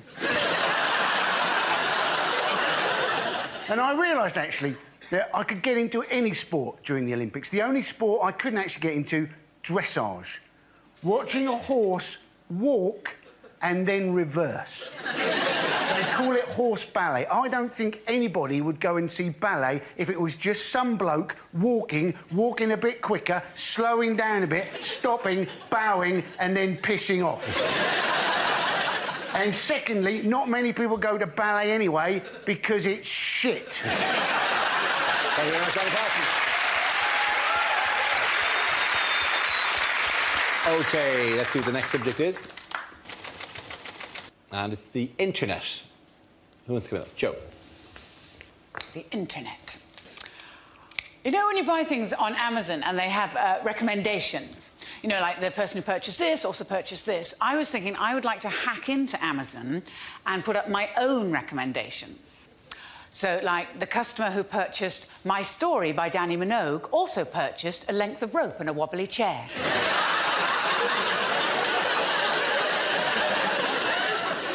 Customers who bought the book Fabulous Photos of Puppies and Kittens also bought Why Men Leave. And customers who bought 50 Shades of Grey also bought a great big cucumber. Internet crime is apparently on the rise because of the recession, because we're all short of money. Like, in my family, like, my granddad has to go into a home, and these places are very expensive.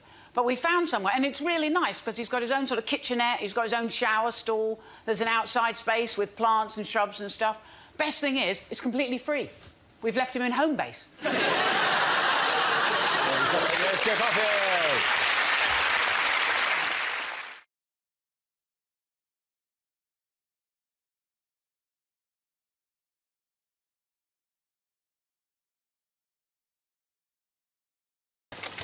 And the first subject is parenthood. Who wants to come in on that? Ed. Been thinking recently that I should maybe have a baby, but I've thought about it and definitely not. Couldn't handle that amount of responsibility, something that precious. It's terrifying. You know, I've got friends who've just had a baby and they offer that thing around like a plate of biscuits. Do you want to hold my baby? Do you want to hold my baby? I don't want to touch your baby. That is a heart in a bag. I'm going nowhere near that thing. You wouldn't send the work experience into the boardroom, would you? Start me off at holding your uncle and I will work my way up. This is Uncle Toby, 47, from Swansea. Don't worry about dropping me, Ed. I am absolutely shit-faced. Still can't help it. I still think I might want a baby. Like, there's just moments in life I'm just grabbing at signs from the universe. Think, oh, maybe I should have a baby. It's happened to me the other day. I was in the queue in a shop to buy a new light bulb. Because I'm not a student anymore, my light bulb had gone. I'm not going to sit there in the dark for 6 months. So I was in the queue, and in the queue in front of me was a man with a baby. He was a dad. You've got to give people the benefit of the doubt in that scenario. Can't go storming in going, excuse me, is that your baby? You've just got to admit it probably is, right? And on the wall, there were these light switches. They weren't real light switches. They were just, like, designer ones to show you what they would look like on the wall. And the baby was playing with them. Was going, ah-da-da-da-da-da-da, playing with them. And the dad was going, yeah, try that one. And was going, ah-da-da. I saw that. I thought, ooh, that's quite sweet. Maybe I want a baby. There's something in that tableau that I quite like. Maybe I want a baby. Am I broody? Is this brood? And then the dad walked off with the baby, and I wandered over to the light switches and started playing with them. I thought, oh, no, that's what I wanted. Well done, Ed.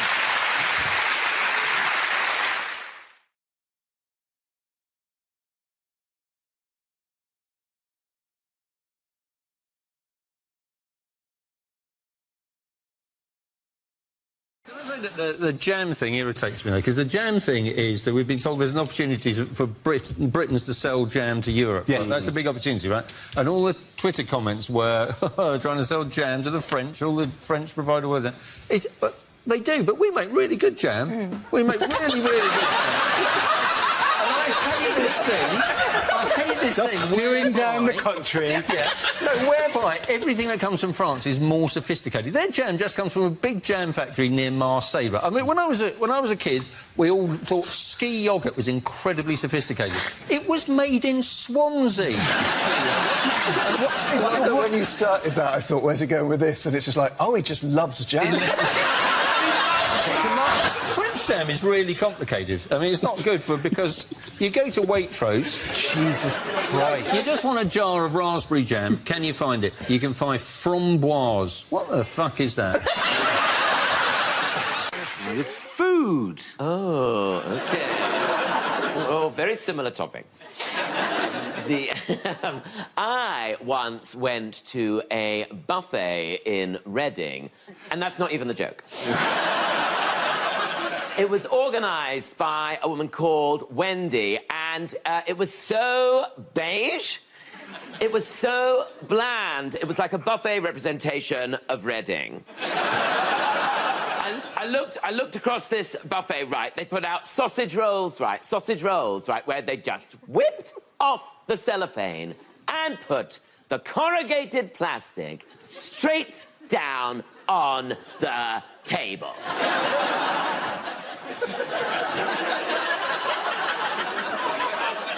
Like we were dogs!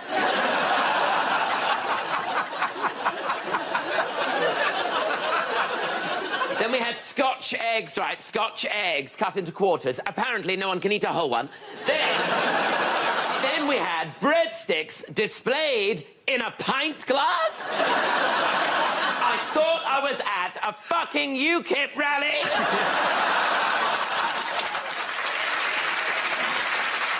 Then she starts putting down cold pizza slices next to wontons. No one's mixed Italian and Chinese cuisine like that since Marco Polo. Then she brought out the quadrant of dips. You know, the 4 dips. The 4 dips of the apocalypse. The white one. The other white one. Then there's a green one. What's that? Guacamole. Then there's a pink one. What's that made of? Sillet bang? I was just glad to have something made of some sort of colour. Anyway, it was a terrible buffet, but thank you very much, Wendy.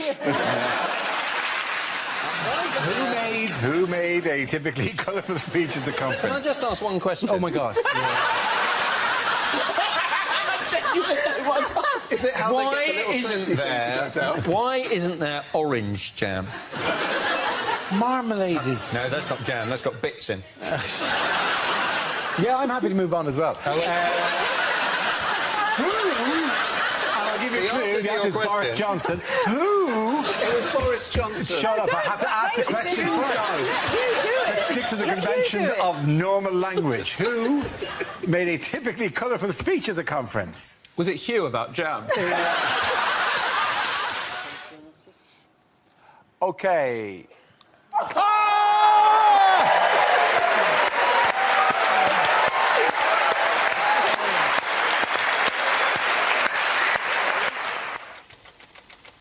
The topic is drinking. Now, according to police, right, apparently in nightclubs, 1 in 20 drinks are spiked. Now, I was thinking this could give you a little excuse not to go into work the next day. Phone up work, I can't come in, my drink was spiked. How do you know? Well, I had 20 of them. One of them must have been. Of course, if you go and see your doctor now, they give you a little test, don't they? My doctor, he said to me the other day, he said, how many units of alcohol have you had this week? I said, 21. He said, that's not bad. The maximum's 28. I was thinking it was bloody lucky I saw him on the Monday.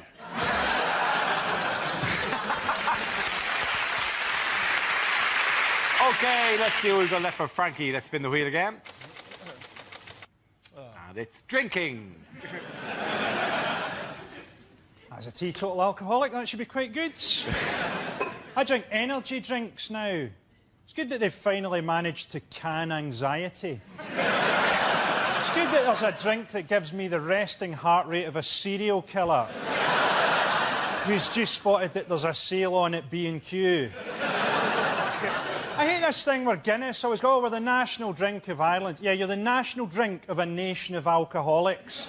That's like saying that you're Gary Glitter's favourite search engine. I'm teetotal, right? A concept which Scottish people don't understand. So I did a gig in Fife, and I was on stage, and this guy was going up to the bar, and he went, hey, I'll get you a drink as well. And I went, well, I used to be an alcoholic, so I don't drink anymore, but thanks anyway. And he looked at me for a bit, and then he went, a pint of lager shandy? Thank you, Roy. And the topic is food. Oh, there you go. This is one of my favourite topics because I actually hate restaurants. And my wife loves restaurants. She's middle class. She's been skiing and everything. And she loves a restaurant. She says, can we go to a restaurant at the weekend? And I say, yes, we can. And we're there, we're barely there 2 minutes, and she's like, isn't it a lovely ambiance? And I say to her, I don't know what you're talking about. I've worked out what an ambiance is. It's a night out about poor people, isn't it, basically? It's people with a few quid to say, can we just have one night out about the poor people turning up? You know what they're like, they'll be banging spoons together, singing Mailman's a Dustman, creating an atmosphere. We want an ambiance. So we try and enjoy the ambiance. But something's happened spoiling it for me. There's no tomato sauce on the table. Creating the situation when my wife looked at me, she said, you're going to ask for tomato sauce, aren't you? I said, yes, I am. Because I'm going to have the risotto. You can't eat risotto without red sauce, it's too dry. It's a health and safety issue. You've got to zhuzh it up with a bit of red sauce, right? So I thought, I'm not having it. I said to the waitress, excuse me, do you have any ketchup in the building? She's looked at me like I'm the worst pleb God has ever put breath into. She went off to the kitchen and I saw her making her way back with a pot about that big, about 2 chipfuls of tomato sauce. I thought, oh, here we go. She's tried to put it down and walk away like she's doing a drug deal or something. And I stopped her. I said, hold on, love, don't rush off. And I took a sip of it. And I looked at her, I said, yes, I'll have a bottle, please. Things you wouldn't hear on a TV cookery show. Hi, I'm Nigella Lawson, and before I bake any cake, I like to chop my flour into lines. You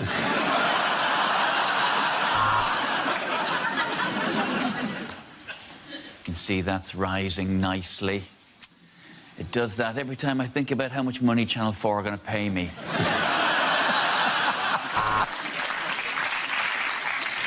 Hello and welcome to Can't Cook, Won't Cook. Today we won't be making anything. Goodbye. Coming up next on Saturday Kitchen, whatever we want, because we know you're too hungover to change the channel.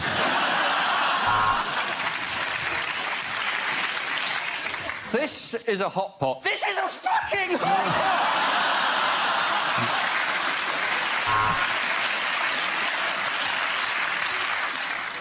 So, if you want to bone a chicken, what you need to do, take it on a couple of dates, and then invite it back, put on some romantic music, and let nature take its course.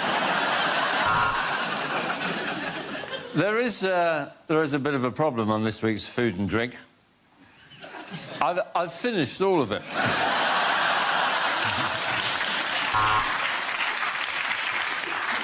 This is a Thai chicken curry, or as I like to call it, hot Asian cock.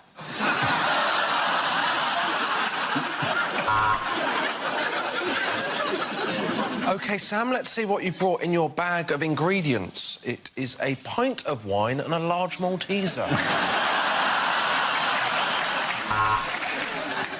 Right, welcome to Southern Cooking for Northerners. First up, quinoa. What is it and why it can fuck off?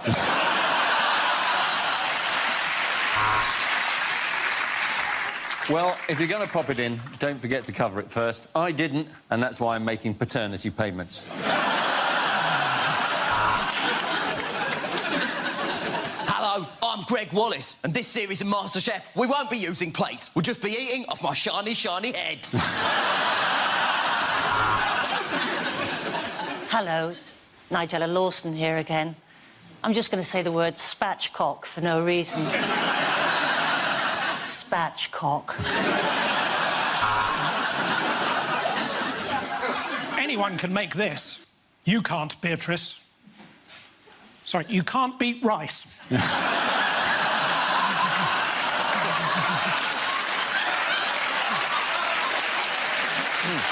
Let's just all go home. Yeah, let's just go home. Welcome to Great Indian Bake Off. I'm Paul Bollywood.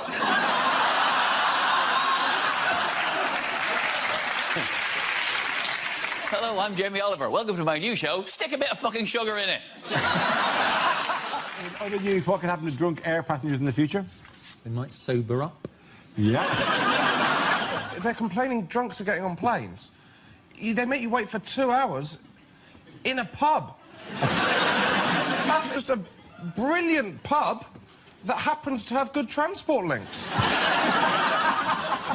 It is true, though, isn't it? It's the only time you see people sort of 3 o'clock in the morning in an airport pub just going, oh, I'll have a bacon sandwich and 4 pints of Stella. That seems to make sense, doesn't it? We're here. As soon as you take away windows, all responsibility goes, doesn't it? It can be any time I want it to be. Totally agree. I saw a guy, this was out of order, 7 a.m, having a Wagamama's. What the hell are you doing? You're right, you're right. What is going wrong in your life? There's a guy drinking Guinness, looking across, going, he's got problems. It's only a problem on planes, though, is it? It's not a problem in airports, is it? And it's only a problem on planes if you get so drunk that you go, right, you, outside, now. But they always say that people get drunk and try to open the doors. Presumably you can't actually open those doors. I don't think someone can just run around... The doors, obviously, they can't be open, otherwise we'd all still be on the last plane we got onto. You can't, yeah, but you can't in a kind of a, hello, you're a very pretty... who says, whoa! That big roundy bun doesn't go from... Whoa! Give me a call!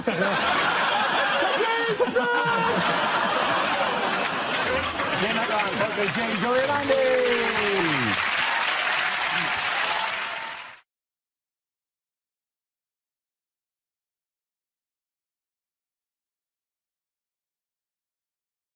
Love a quiz. It is our Liz quiz.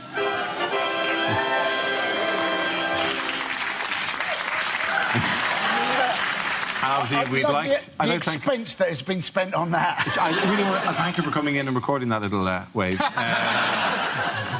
What 2 common documents does the Queen not have? The Da Vinci Code.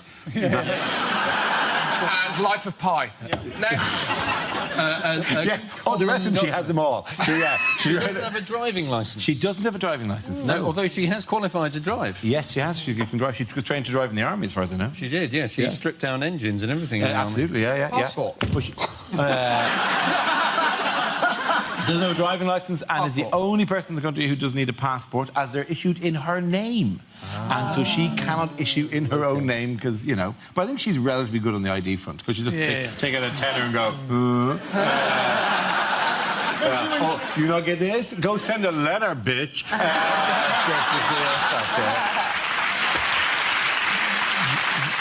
What did the Queen invent with a dachshund and a corgi? A dorgie.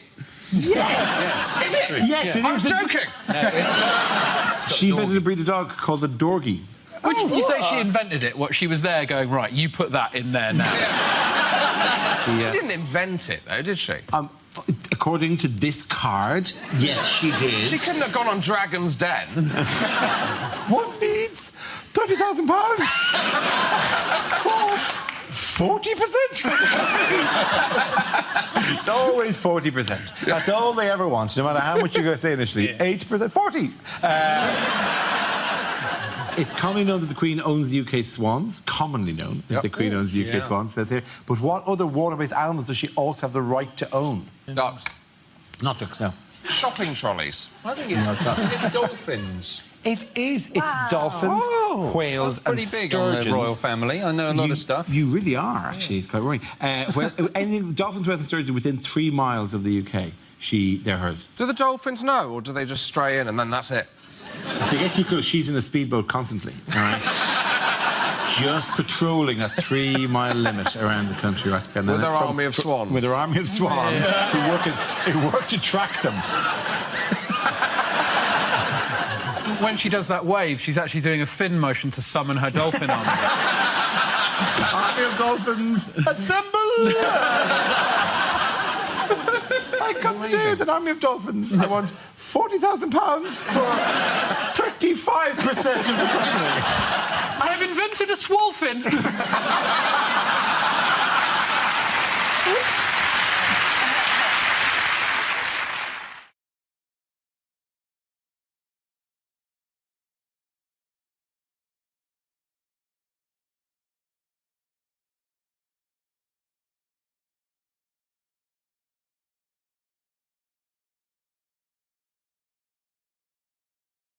Let's spin the wheel.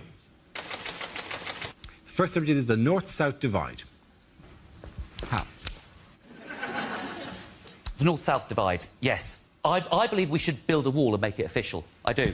Obviously, you know, northerners can build it. Well, pay for it. But it's all built on stereotypes. The assumptions are it's all built on stereotypes. Like, I have relatives in Grimsby who come to London and look for London to fulfil its stereotype. So they walk round going, oh, it's so unfriendly, no one chats to each other. And I say to them, why this constant need to chat? In Grimsby. I said to them, there was a little less chat and a bit more reading. Grimsby could be a cultural and economic superpower, it really could. The assumption is ridiculous, though. The assumption that everybody down south is rich is unfair. Like London, yes, very wealthy city. It's also got the biggest concentration of poverty in the UK is in London. That's a fact. Not me, thank God. God, no. Don't be silly. No. This goes tits up. Mummy bails me out. But, see, maybe that's why I've got a thing about this, because I am from a very middle-class southern family, and I am a bit of a middle-class southern twat. You know, we're one of those families that meet and everything is lovely. It's like, how are you? Are you well? Yes, I'm lovely. Are you lovely? I'm lovely too. But we're not really lovely. We can't do confrontation, the middle classes. That's why you never see us on the Jeremy Kyle show. Ever. She's sleeping with your best mate! Well, obviously, I'm not happy about it, Jeremy. It'd be rubbish, wouldn't it? They're having a baby, she stole money off you to buy drugs. She is a bit of a character. Oh, thank you very much, Hal. Well done. Now we're left with Josh. Let's see what you have. Let's spin the wheel. And the topic is the home. Josh Whittaker. My flatmate is kind of filling our kitchen full of all the kind of pointless things my mum has in her home now. I don't know if you've got... We've just got this tea bag saucer, the saucer for tea bags. It's a very useful item. If you haven't got it, what it is, it's a saucer that you keep halfway between your kettle and your bin. And it's basically for when you make a cup of tea and then you get the tea bag, look across at the bin and go... I mean, that's a journey, isn't it? I mean, that's 3 or 4 yards. I mean, I need a stop-off. That's like driving to Leeds. I could die of tiredness. Then you walk halfway, put your tea bag down, go back, pick up your cup of tea and walk past the bin and out the kitchen. All we've done is create a kind of tea bag death row. That's all we've done. We've got our tea bag sauce on our breakfast bar. If you haven't got a breakfast bar, what it is, it's an extra yard of sideboard. And it's for eating your breakfast. So when you wake up in the morning, you want to eat your breakfast, but you think, bloody hell, it's too early for a table, isn't it? I mean, I can't handle one of them until lunchtime. I mean, what I want is something slightly higher and less comfortable. That's what I'm looking for here. There's one thing I don't want to eat at 8 a.m. It's a bar. That is the reason I feel so shit in the first place. Well done to both of you.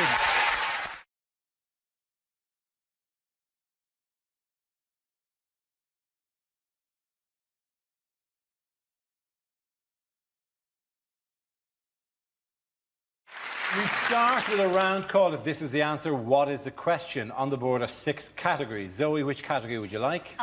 Politics, please. OK, your category is politics. The answer is 50%. What is the question? What is the name of 50 Cent's mathematician brother? Is it what does Heather Mills save on IMAC? What is the most you'll have to pay for a sofa at DFS?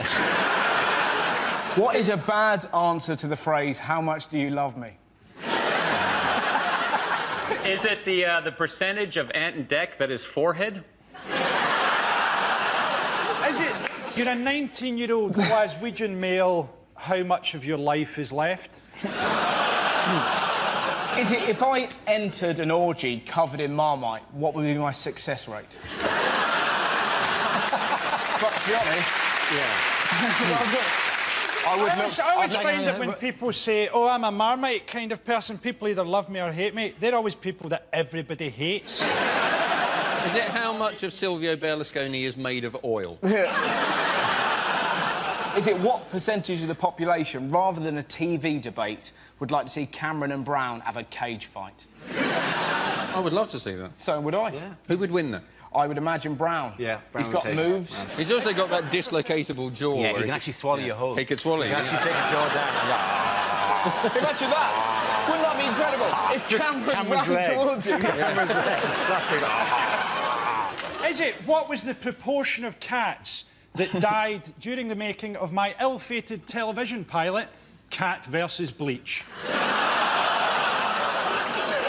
It would be 100%, surely. Do we have an answer that we can do? I think it's what percentage of the top jobs in the Labour Party does Harriet Harman think should be filled by women? You're absolutely right. Very good. Well done, Hugh. Thank you very much. Yes, the question I was looking for was, according to Harriet Harman, what proportion of the top 2 posts in the Labour Party should be allocated to Harriet Harman? Or more generally, women. This is the news. The Deputy Leader of the Labour Party, Harriet Harman, said that either her post or the job of leader should always be occupied by a woman because, in her words, men cannot be left to run things on their own. Her actual words. Listen to that applause. Did you hear that? Bingo wings in the corner. I mean, you know, there is something about representation of women at the high levels of government, but that actual quote does make it seem like every time she left the room, it would turn into a chimp tea party. Sorry. And she'd come back in, they go, oh, sorry. It's true, though, isn't it, that women are underrepresented in the top echelons of politics. Aren't they? In Italy, for example, there are lots of women in the top jobs. You could be... Berlusconi will put you in the cabinet in Italy at the age of 19. If you're good enough. So you can see where it's coming from. Harriet Harman's an incredible figure, isn't she? You know that Harriet Harman, when she first came to my attention, she wrote a book about the history of feminism, which she dedicated to her husband. She's mistaking sexism with people hating her. She's always saying stupid things, isn't she? She said she is Radio 2 to Gordon Brown's Radio 4. And you're thinking, well, she's not Radio 2. Radio 2 is the most popular radio station in this country. If she's anything, she's Isle of Wight FM on a Sunday morning at 3 o'clock in January when the transmission mast is broken. Some are watching is there is the guy who does the 3 o'clock in the morning slot. Why am I the shorthand for crap? Wouldn't it be great if he looks exactly like Harriet Harman as well? I know their female politicians always have an element of freakishness, don't they? She's a bit of a freak. Hazel Blears looks like Gianfranco Zola humped an Oompa Loompa. And Margaret Beckett looks like a face trapped in a haunted mirror.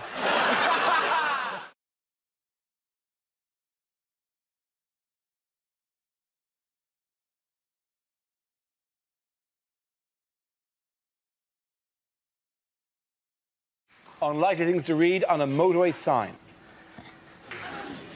For Middlesbrough, take the exit marked hell and then lose the will to live. Accident. You were one. Love, Mum and Dad.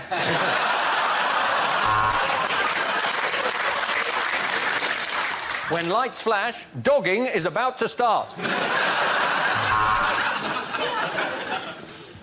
There may be trouble ahead. Prepare to face music and dance. You are now 200 metres beyond the junction that your piece of shit sat-nav is telling you you're approaching now. For those of you looking for more safety tips, text now. Beware, giant scissors coming towards you along the dotted lines.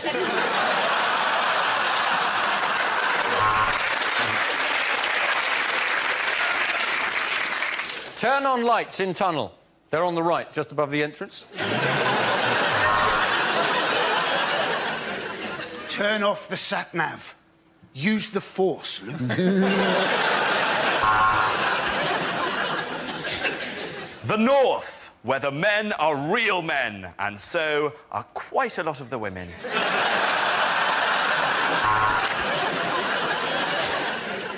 If you can taste this sign, it means you've crashed into it. Throw banana skin behind car now. Super Mario and Diddy Kong approaching from rear.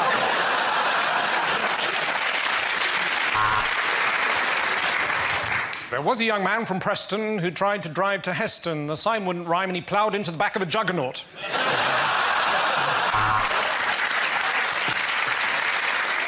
Pick us up a pint of milk, Tell. Thanks, Trace. At the end of that round, the ball's going to Jack here, Milton.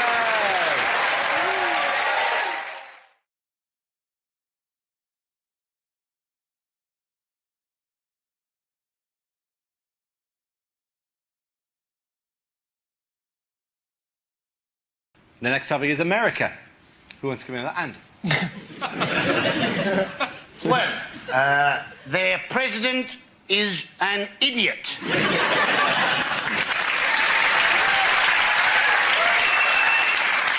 That's all I've got on that one.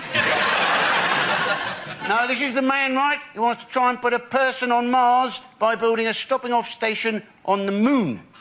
Now, the moon is 378,000 kilometres away. Mars, 78 million kilometres away.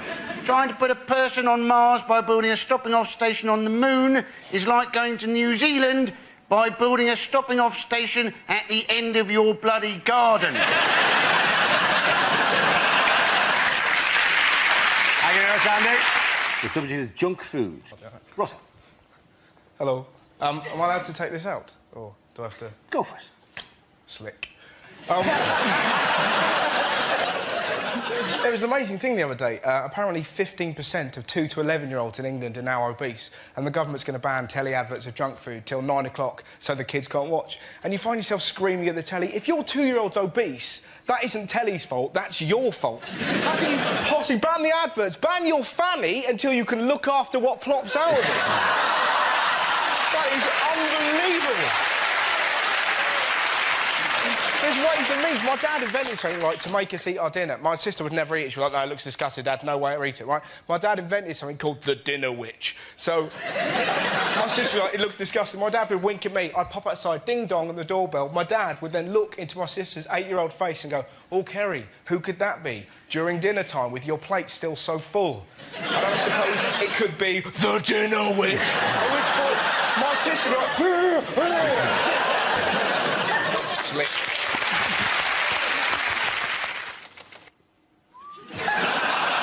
Comedy Gold. Charles Clark. Away you go. Exactly what I was hoping to get.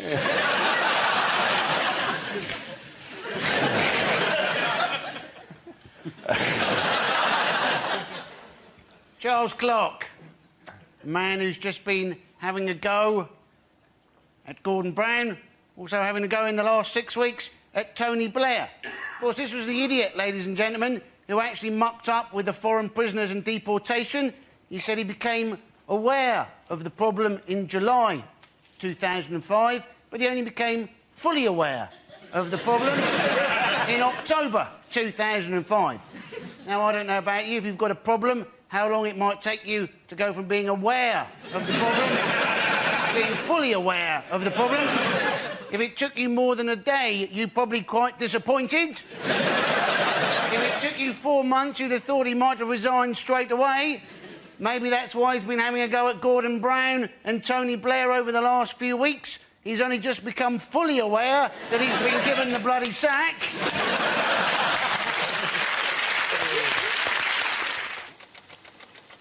Protest marches. Who's up first? Any come in and protest? Yeah. Russell. OK. The only protest march I went on the Countryside Alliance March. I'm not pro or anti-fox hunting. I just quite like watching posh people get beaten up. I know it's wrong, but if you can find me a more glorious noise than then I'll happily listen. Come on, it's going to be fun, isn't it? And it's just so much fun baiting right-wing people. What do you think about fox hunting? I'll tell you what I think. If we didn't chase the fox, the entire bloody country would be overpopulated by foxes. Is that what you want, some hideous land of the foxes? Me, unable to leave my house and fear a fox wandering up to me, stabbing me in the gizzards? Is that what you desire? Looking across my lawn to see fox upon fox, prowling along my paddock, flicking the V's at me, walking hand in hand with asylum seekers? Is that what you want? Very good, Russell. Well done, Russell Howard. It's transport. Away you go. Now, we have had bus lanes, we have had cycle lanes, we have a new initiative, combined bus and cycle lanes. What a crap idea that is. If there are two things that should never go together, it would be like having a path in the jungle for walkers and lions. You may also have seen that on our public transport system we now have an advertising campaign. Please ask, is this your bag, to stop unattended packages? Now, quite who you're supposed to ask, is this your bag too, if the package is genuinely unattended. But as I remember rightly, the problem with the London bombings was not with unattended packages. The problem was very much with packages which were fricking attended. You'll hardly like to go up to somebody wearing a rucksack and go, is this your bag? Well done, Andy Parsons. OK, the topic is air travel. Who wants to come in on that? I'll do that. Russell. My favourite story about air travel, there was a bloke a little while ago who got put in prison for 3 days because he refused to stop kissing his boyfriend on a plane flight to South Africa. How magic's that? You can't help but picture him dressed entirely in latex, you know, surrounded by a sea of Burberry on an EasyJet flight. All right, lads, I'm going to make this tense for you. Ramon, let's do the bad thing. Do you want to stop doing that? I'm trying to read Nuts magazine. Whatever. Stop doing that. It's not natural. You're flying. Russell Howard, well done. The next topic is religion. Andy steps to the mic. Muslims do take their religion very seriously, I think at least in part, because they have to pray 5 times a day. Anything you've got to do 5 times a day, you tend to take pretty seriously. We are all supposed to eat 5 fruit and veg every day. Now, we struggle to do that, don't we? Now, imagine you had to eat those 5 fruit and veg at set times every day when some bloke up a tower started wailing fruit and veg at you.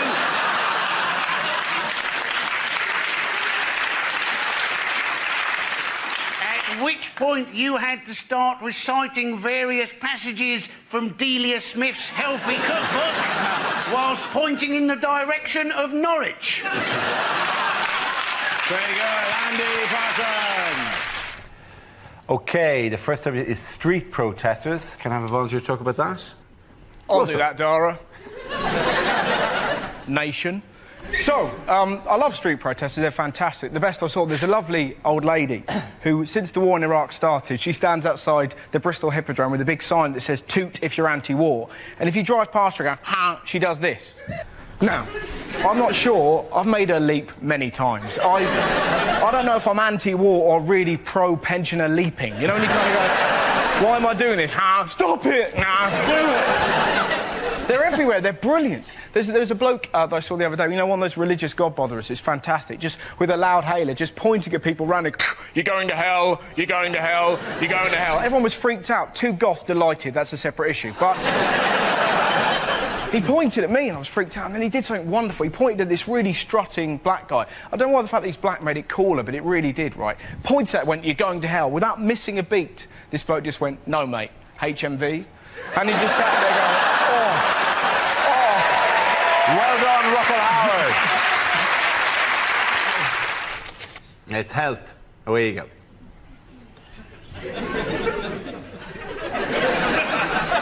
Now, once again, they've been having a go this week, haven't they, about skinny models, saying that they give us a bad body image.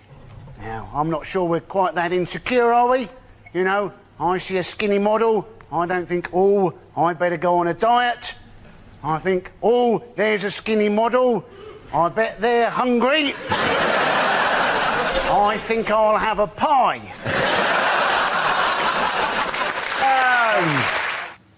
And it's childhood.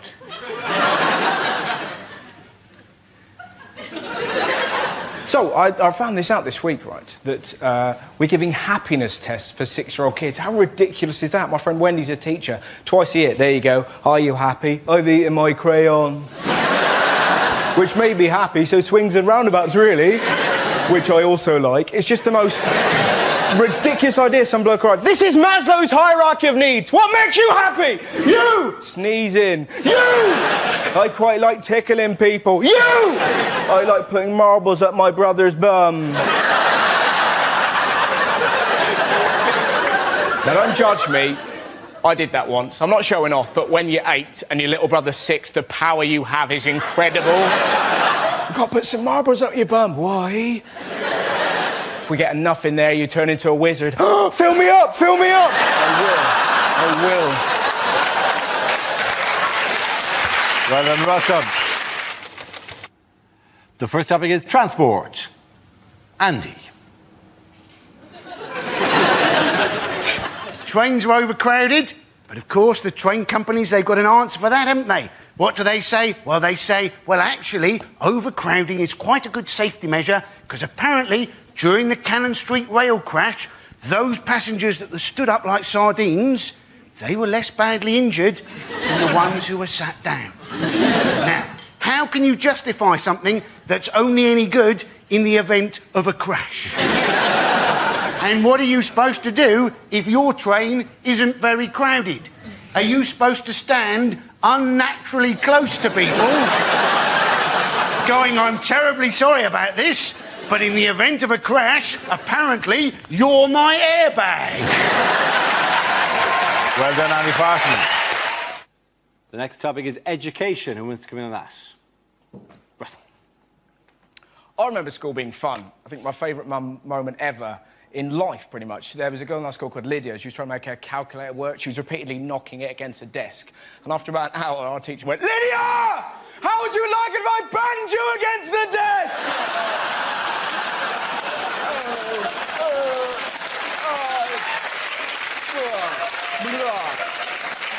It's the greatest day of school.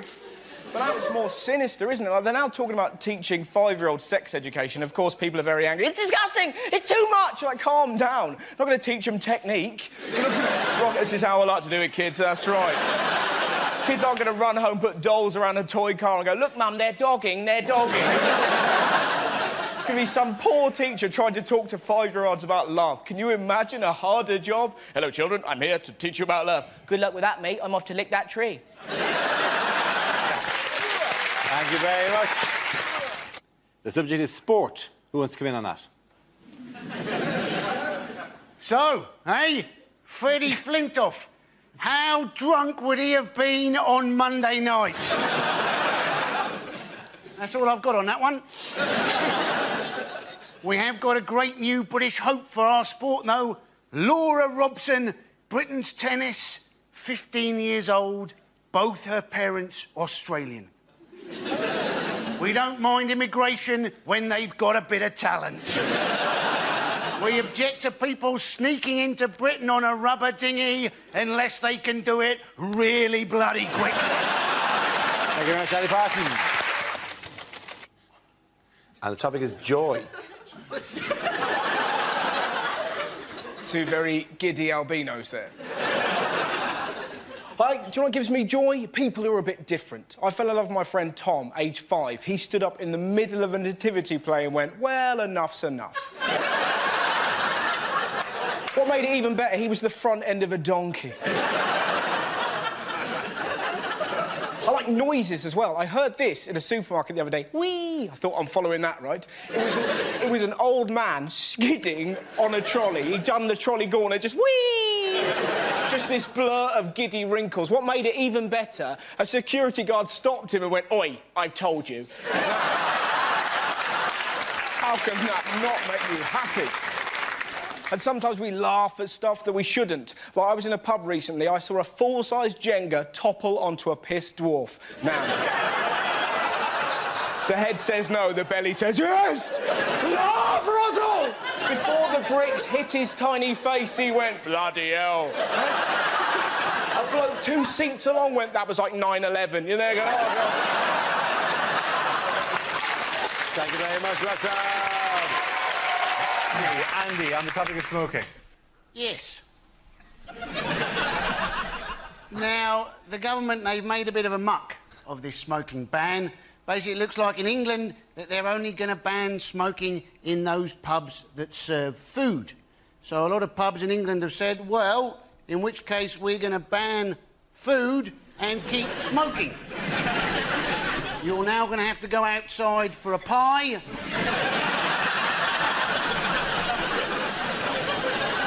You're going to have occasional eaters nipping outside, trying to scrounge a spare lasagna. Of course, people are desperately trying to find out different ways of giving up smoking. You know, various things like acupuncture, of course, where people stick needles into people to make people feel better. As opposed, of course, to voodoo, where people stick needles into things that look like people, make people feel worse. Now, I was wondering, right, if you had a pair of identical twins and one of them had acupuncture, is the other one in a bit of trouble? And it's etiquette. I'm quite a socially awkward bloke. Oh, thanks for laughing at just that. I saw a girl on a train recently, and she was eating a yoghurt, and for some reason my brain thought it would be a good idea to go, you know, that's very good for thrush. She'd suddenly go, oh, sit down, stranger. I can't help it, I drift in... Like, I was at a museum the other day. Everyone said, don't take photos, and I was taking a photo. A 9-year-old girl arrives, goes, what you doing? I'm taking a photo. She ran off, I'm off to tell the man. Now, the last thing you want to be doing is chasing a 9-year-old girl across a museum going, don't tell the man, don't tell the man. Added to the fact that when you catch her, you've got to go, I'll delete the photo. That doesn't look good. Thank you very much, Jacob. I would like to tell you, ladies and gentlemen, right, I don't wear any clothes in bed. That's all I've got on that one. The reason, of course, right, if anybody breaks in, I figure I'm a little more scary in the altogether than I would be if I was wearing my paisley pyjamas. Obviously, I'd be even scarier wearing a gimp mask. Going, I'm so glad you've broken in. I've been looking forward to this moment for many years. The subject is young people. Russell. Funky young people. You know, it's depressing being hit. I saw this the other day, it nearly killed me. It's a kid who was about 8 years old in a cafe with his mum. He went, here, Mum, doesn't matter how many of these you eat. He was eating a fun-sized Mars bar. Doesn't matter how many of these you eat, it never leads to fun. How depressing is that? It's not a happy meal. Life is suffering, Russell. Life is suffering. Shouldn't be like that when you're 8. When you're 8, you should be excited about the world. Can you remember the first time you saw a rainbow? Can you remember the giddy delirium in your mind? You're like, Dad, there's colours in the sky. I like the sky. I like colours. The two are combined. My mind is literally blown. I need answers, big man. I need answers. Well, that sun is called a rainbow. Oh, my God, it has a name. It has a name. This day can get no better. There's a pot of gold at the end of it. And it's guarded by a tiny leprechaun. Pull over, Dad. Pull over right now. Has anyone ever chased a rainbow? I did. You never forget it. I bet you didn't do this. Me and my little brother took a knife just in case the leprechaun acted up, right? Thank you very much. That's up. The subject is drugs. Who wants to come in on that? Andy. So, drugs. The Home Office have in fact clarified apparently how many spliffs you can have on your person before you might be regarded as a dealer. Apparently the answer is 500. That's a fair amount of personal use, isn't it? You would have thought you could have 500 almost anything on you and be regarded as a dealer. If I had 500 hobnobs on me, I think you could regard me as pushing biscuits.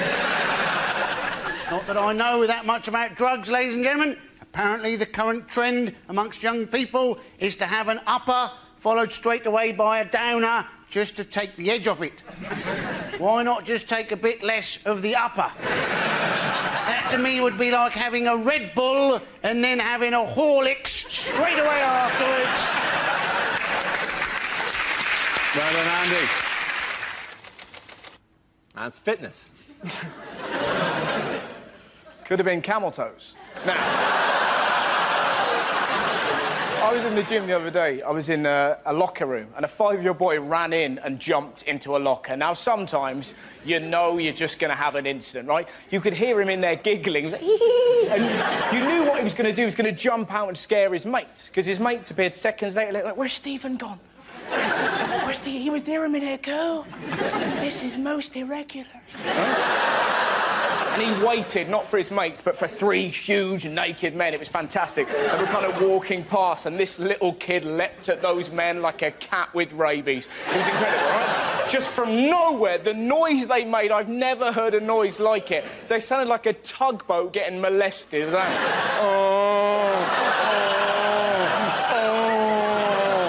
His long-suffering dad is in the showers, obviously heard this and went, that'll be my bloody boy! Ran back, confronted this glowing hellbeast and went, Stephen, what have I told you about acting up in public? And this little kid cut his dad down with one very simple sentence. Dad, your willy's moving? You're just there going, oh, the world is a better place. Thank you very much. What's up? It's education. I am a little disappointed. I was hoping to get England as a topic. But yes, education. You may have seen that, in fact, our kids are now going to get taught atheism in the classroom. You would have thought that should be a fairly short lesson, wouldn't you? Hello, come in. There is no God. Same time next week.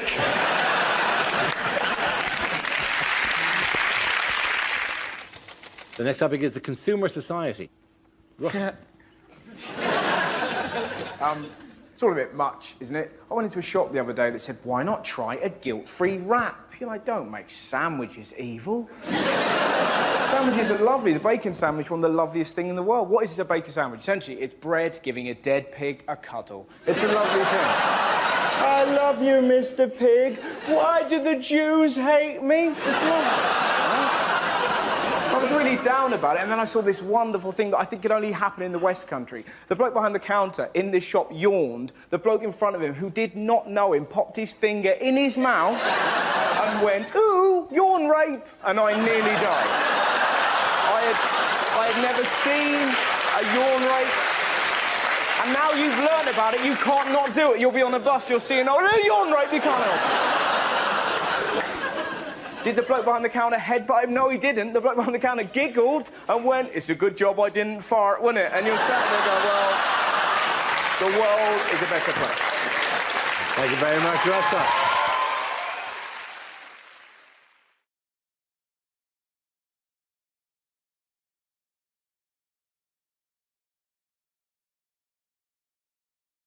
Here we go. The first subject is kids. Who wants to come in on that? Ah, sweet. Ebra. Sorted. Know about this now. Ah, yes, kids. I became a dad 9 months ago. And I haven't let it change my life completely in that, well, the one thing I'm worried about is I don't want to be one of those people who prefaces a statement with the phrase, speaking as a parent. Speaking as a parent. Gather round, everyone. He's speaking as a parent now. Quick, come in. No, bring in the people from the other room. He's speaking as a parent. No, he was only speaking as an arsehole before. Now he's speaking as a parent. Yes, oh, sage one, speak. Tell us your wisdom. Impart your knowledge. Speaking as a parent. Doesn't it make you want to stab them as a maniac? Because the thing is, you read the books. There's loads of books you can buy on being a parent. That's why, there's millions of books, in fact. That's why I get really annoyed when people use that excuse for their bad parenting. They always come, oh, well, you know, kids, they don't come with an instruction manual, do they? No. You have to buy one. They're like £7. But with the books, the one thing the books warned me about, it hasn't turned out to be a problem. Books warn me that, that sometimes the man can become jealous of the affection the woman gives the child. I've not had... The only issue I've had in that direction is that when I burp, I get frowned at, and when he does it, he gets a round of applause. That's not fair. So why is his wind so much more important and exciting than mine? My wife has spent anything up to an hour trying to get wind out of him. Will she pull my finger? No, she will not.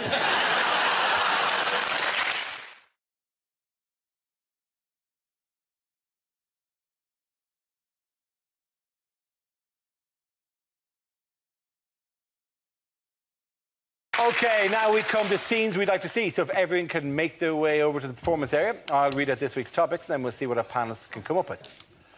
OK, here we go. The first subject is unlikely instructions. Please do not use this electrical appliance while you're in the bath. Actually, you know what? Go on. If you're that dumb, I think we can afford to lose you. Nick Clegg Feng Shui. Move everything to the right for an easier life.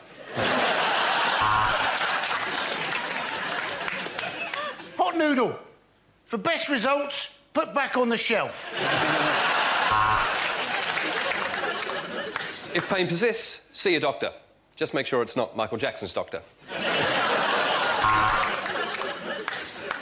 To light gas, first place match near buttocks. One of these condoms has got a hole in it. Are you feeling lucky, punk? Dale Farm yogurt. Contents may settle.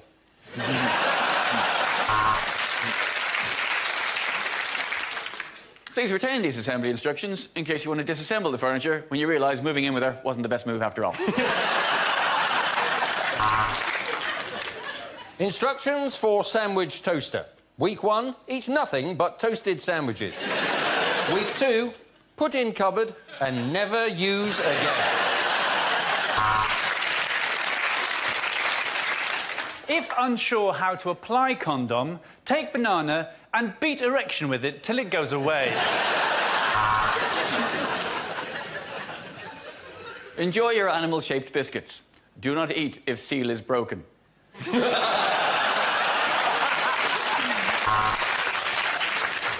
To reboot, pick up boots and put them on again. Congratulations on your new bread maker. Ooh, I bet Kingsmill are quaking in their boots. Game is over either when one player collects all cheeses or Daddy has a tantrum and kicks the board across the room. Are your hands full, but you want to transfer 10 donuts? OK.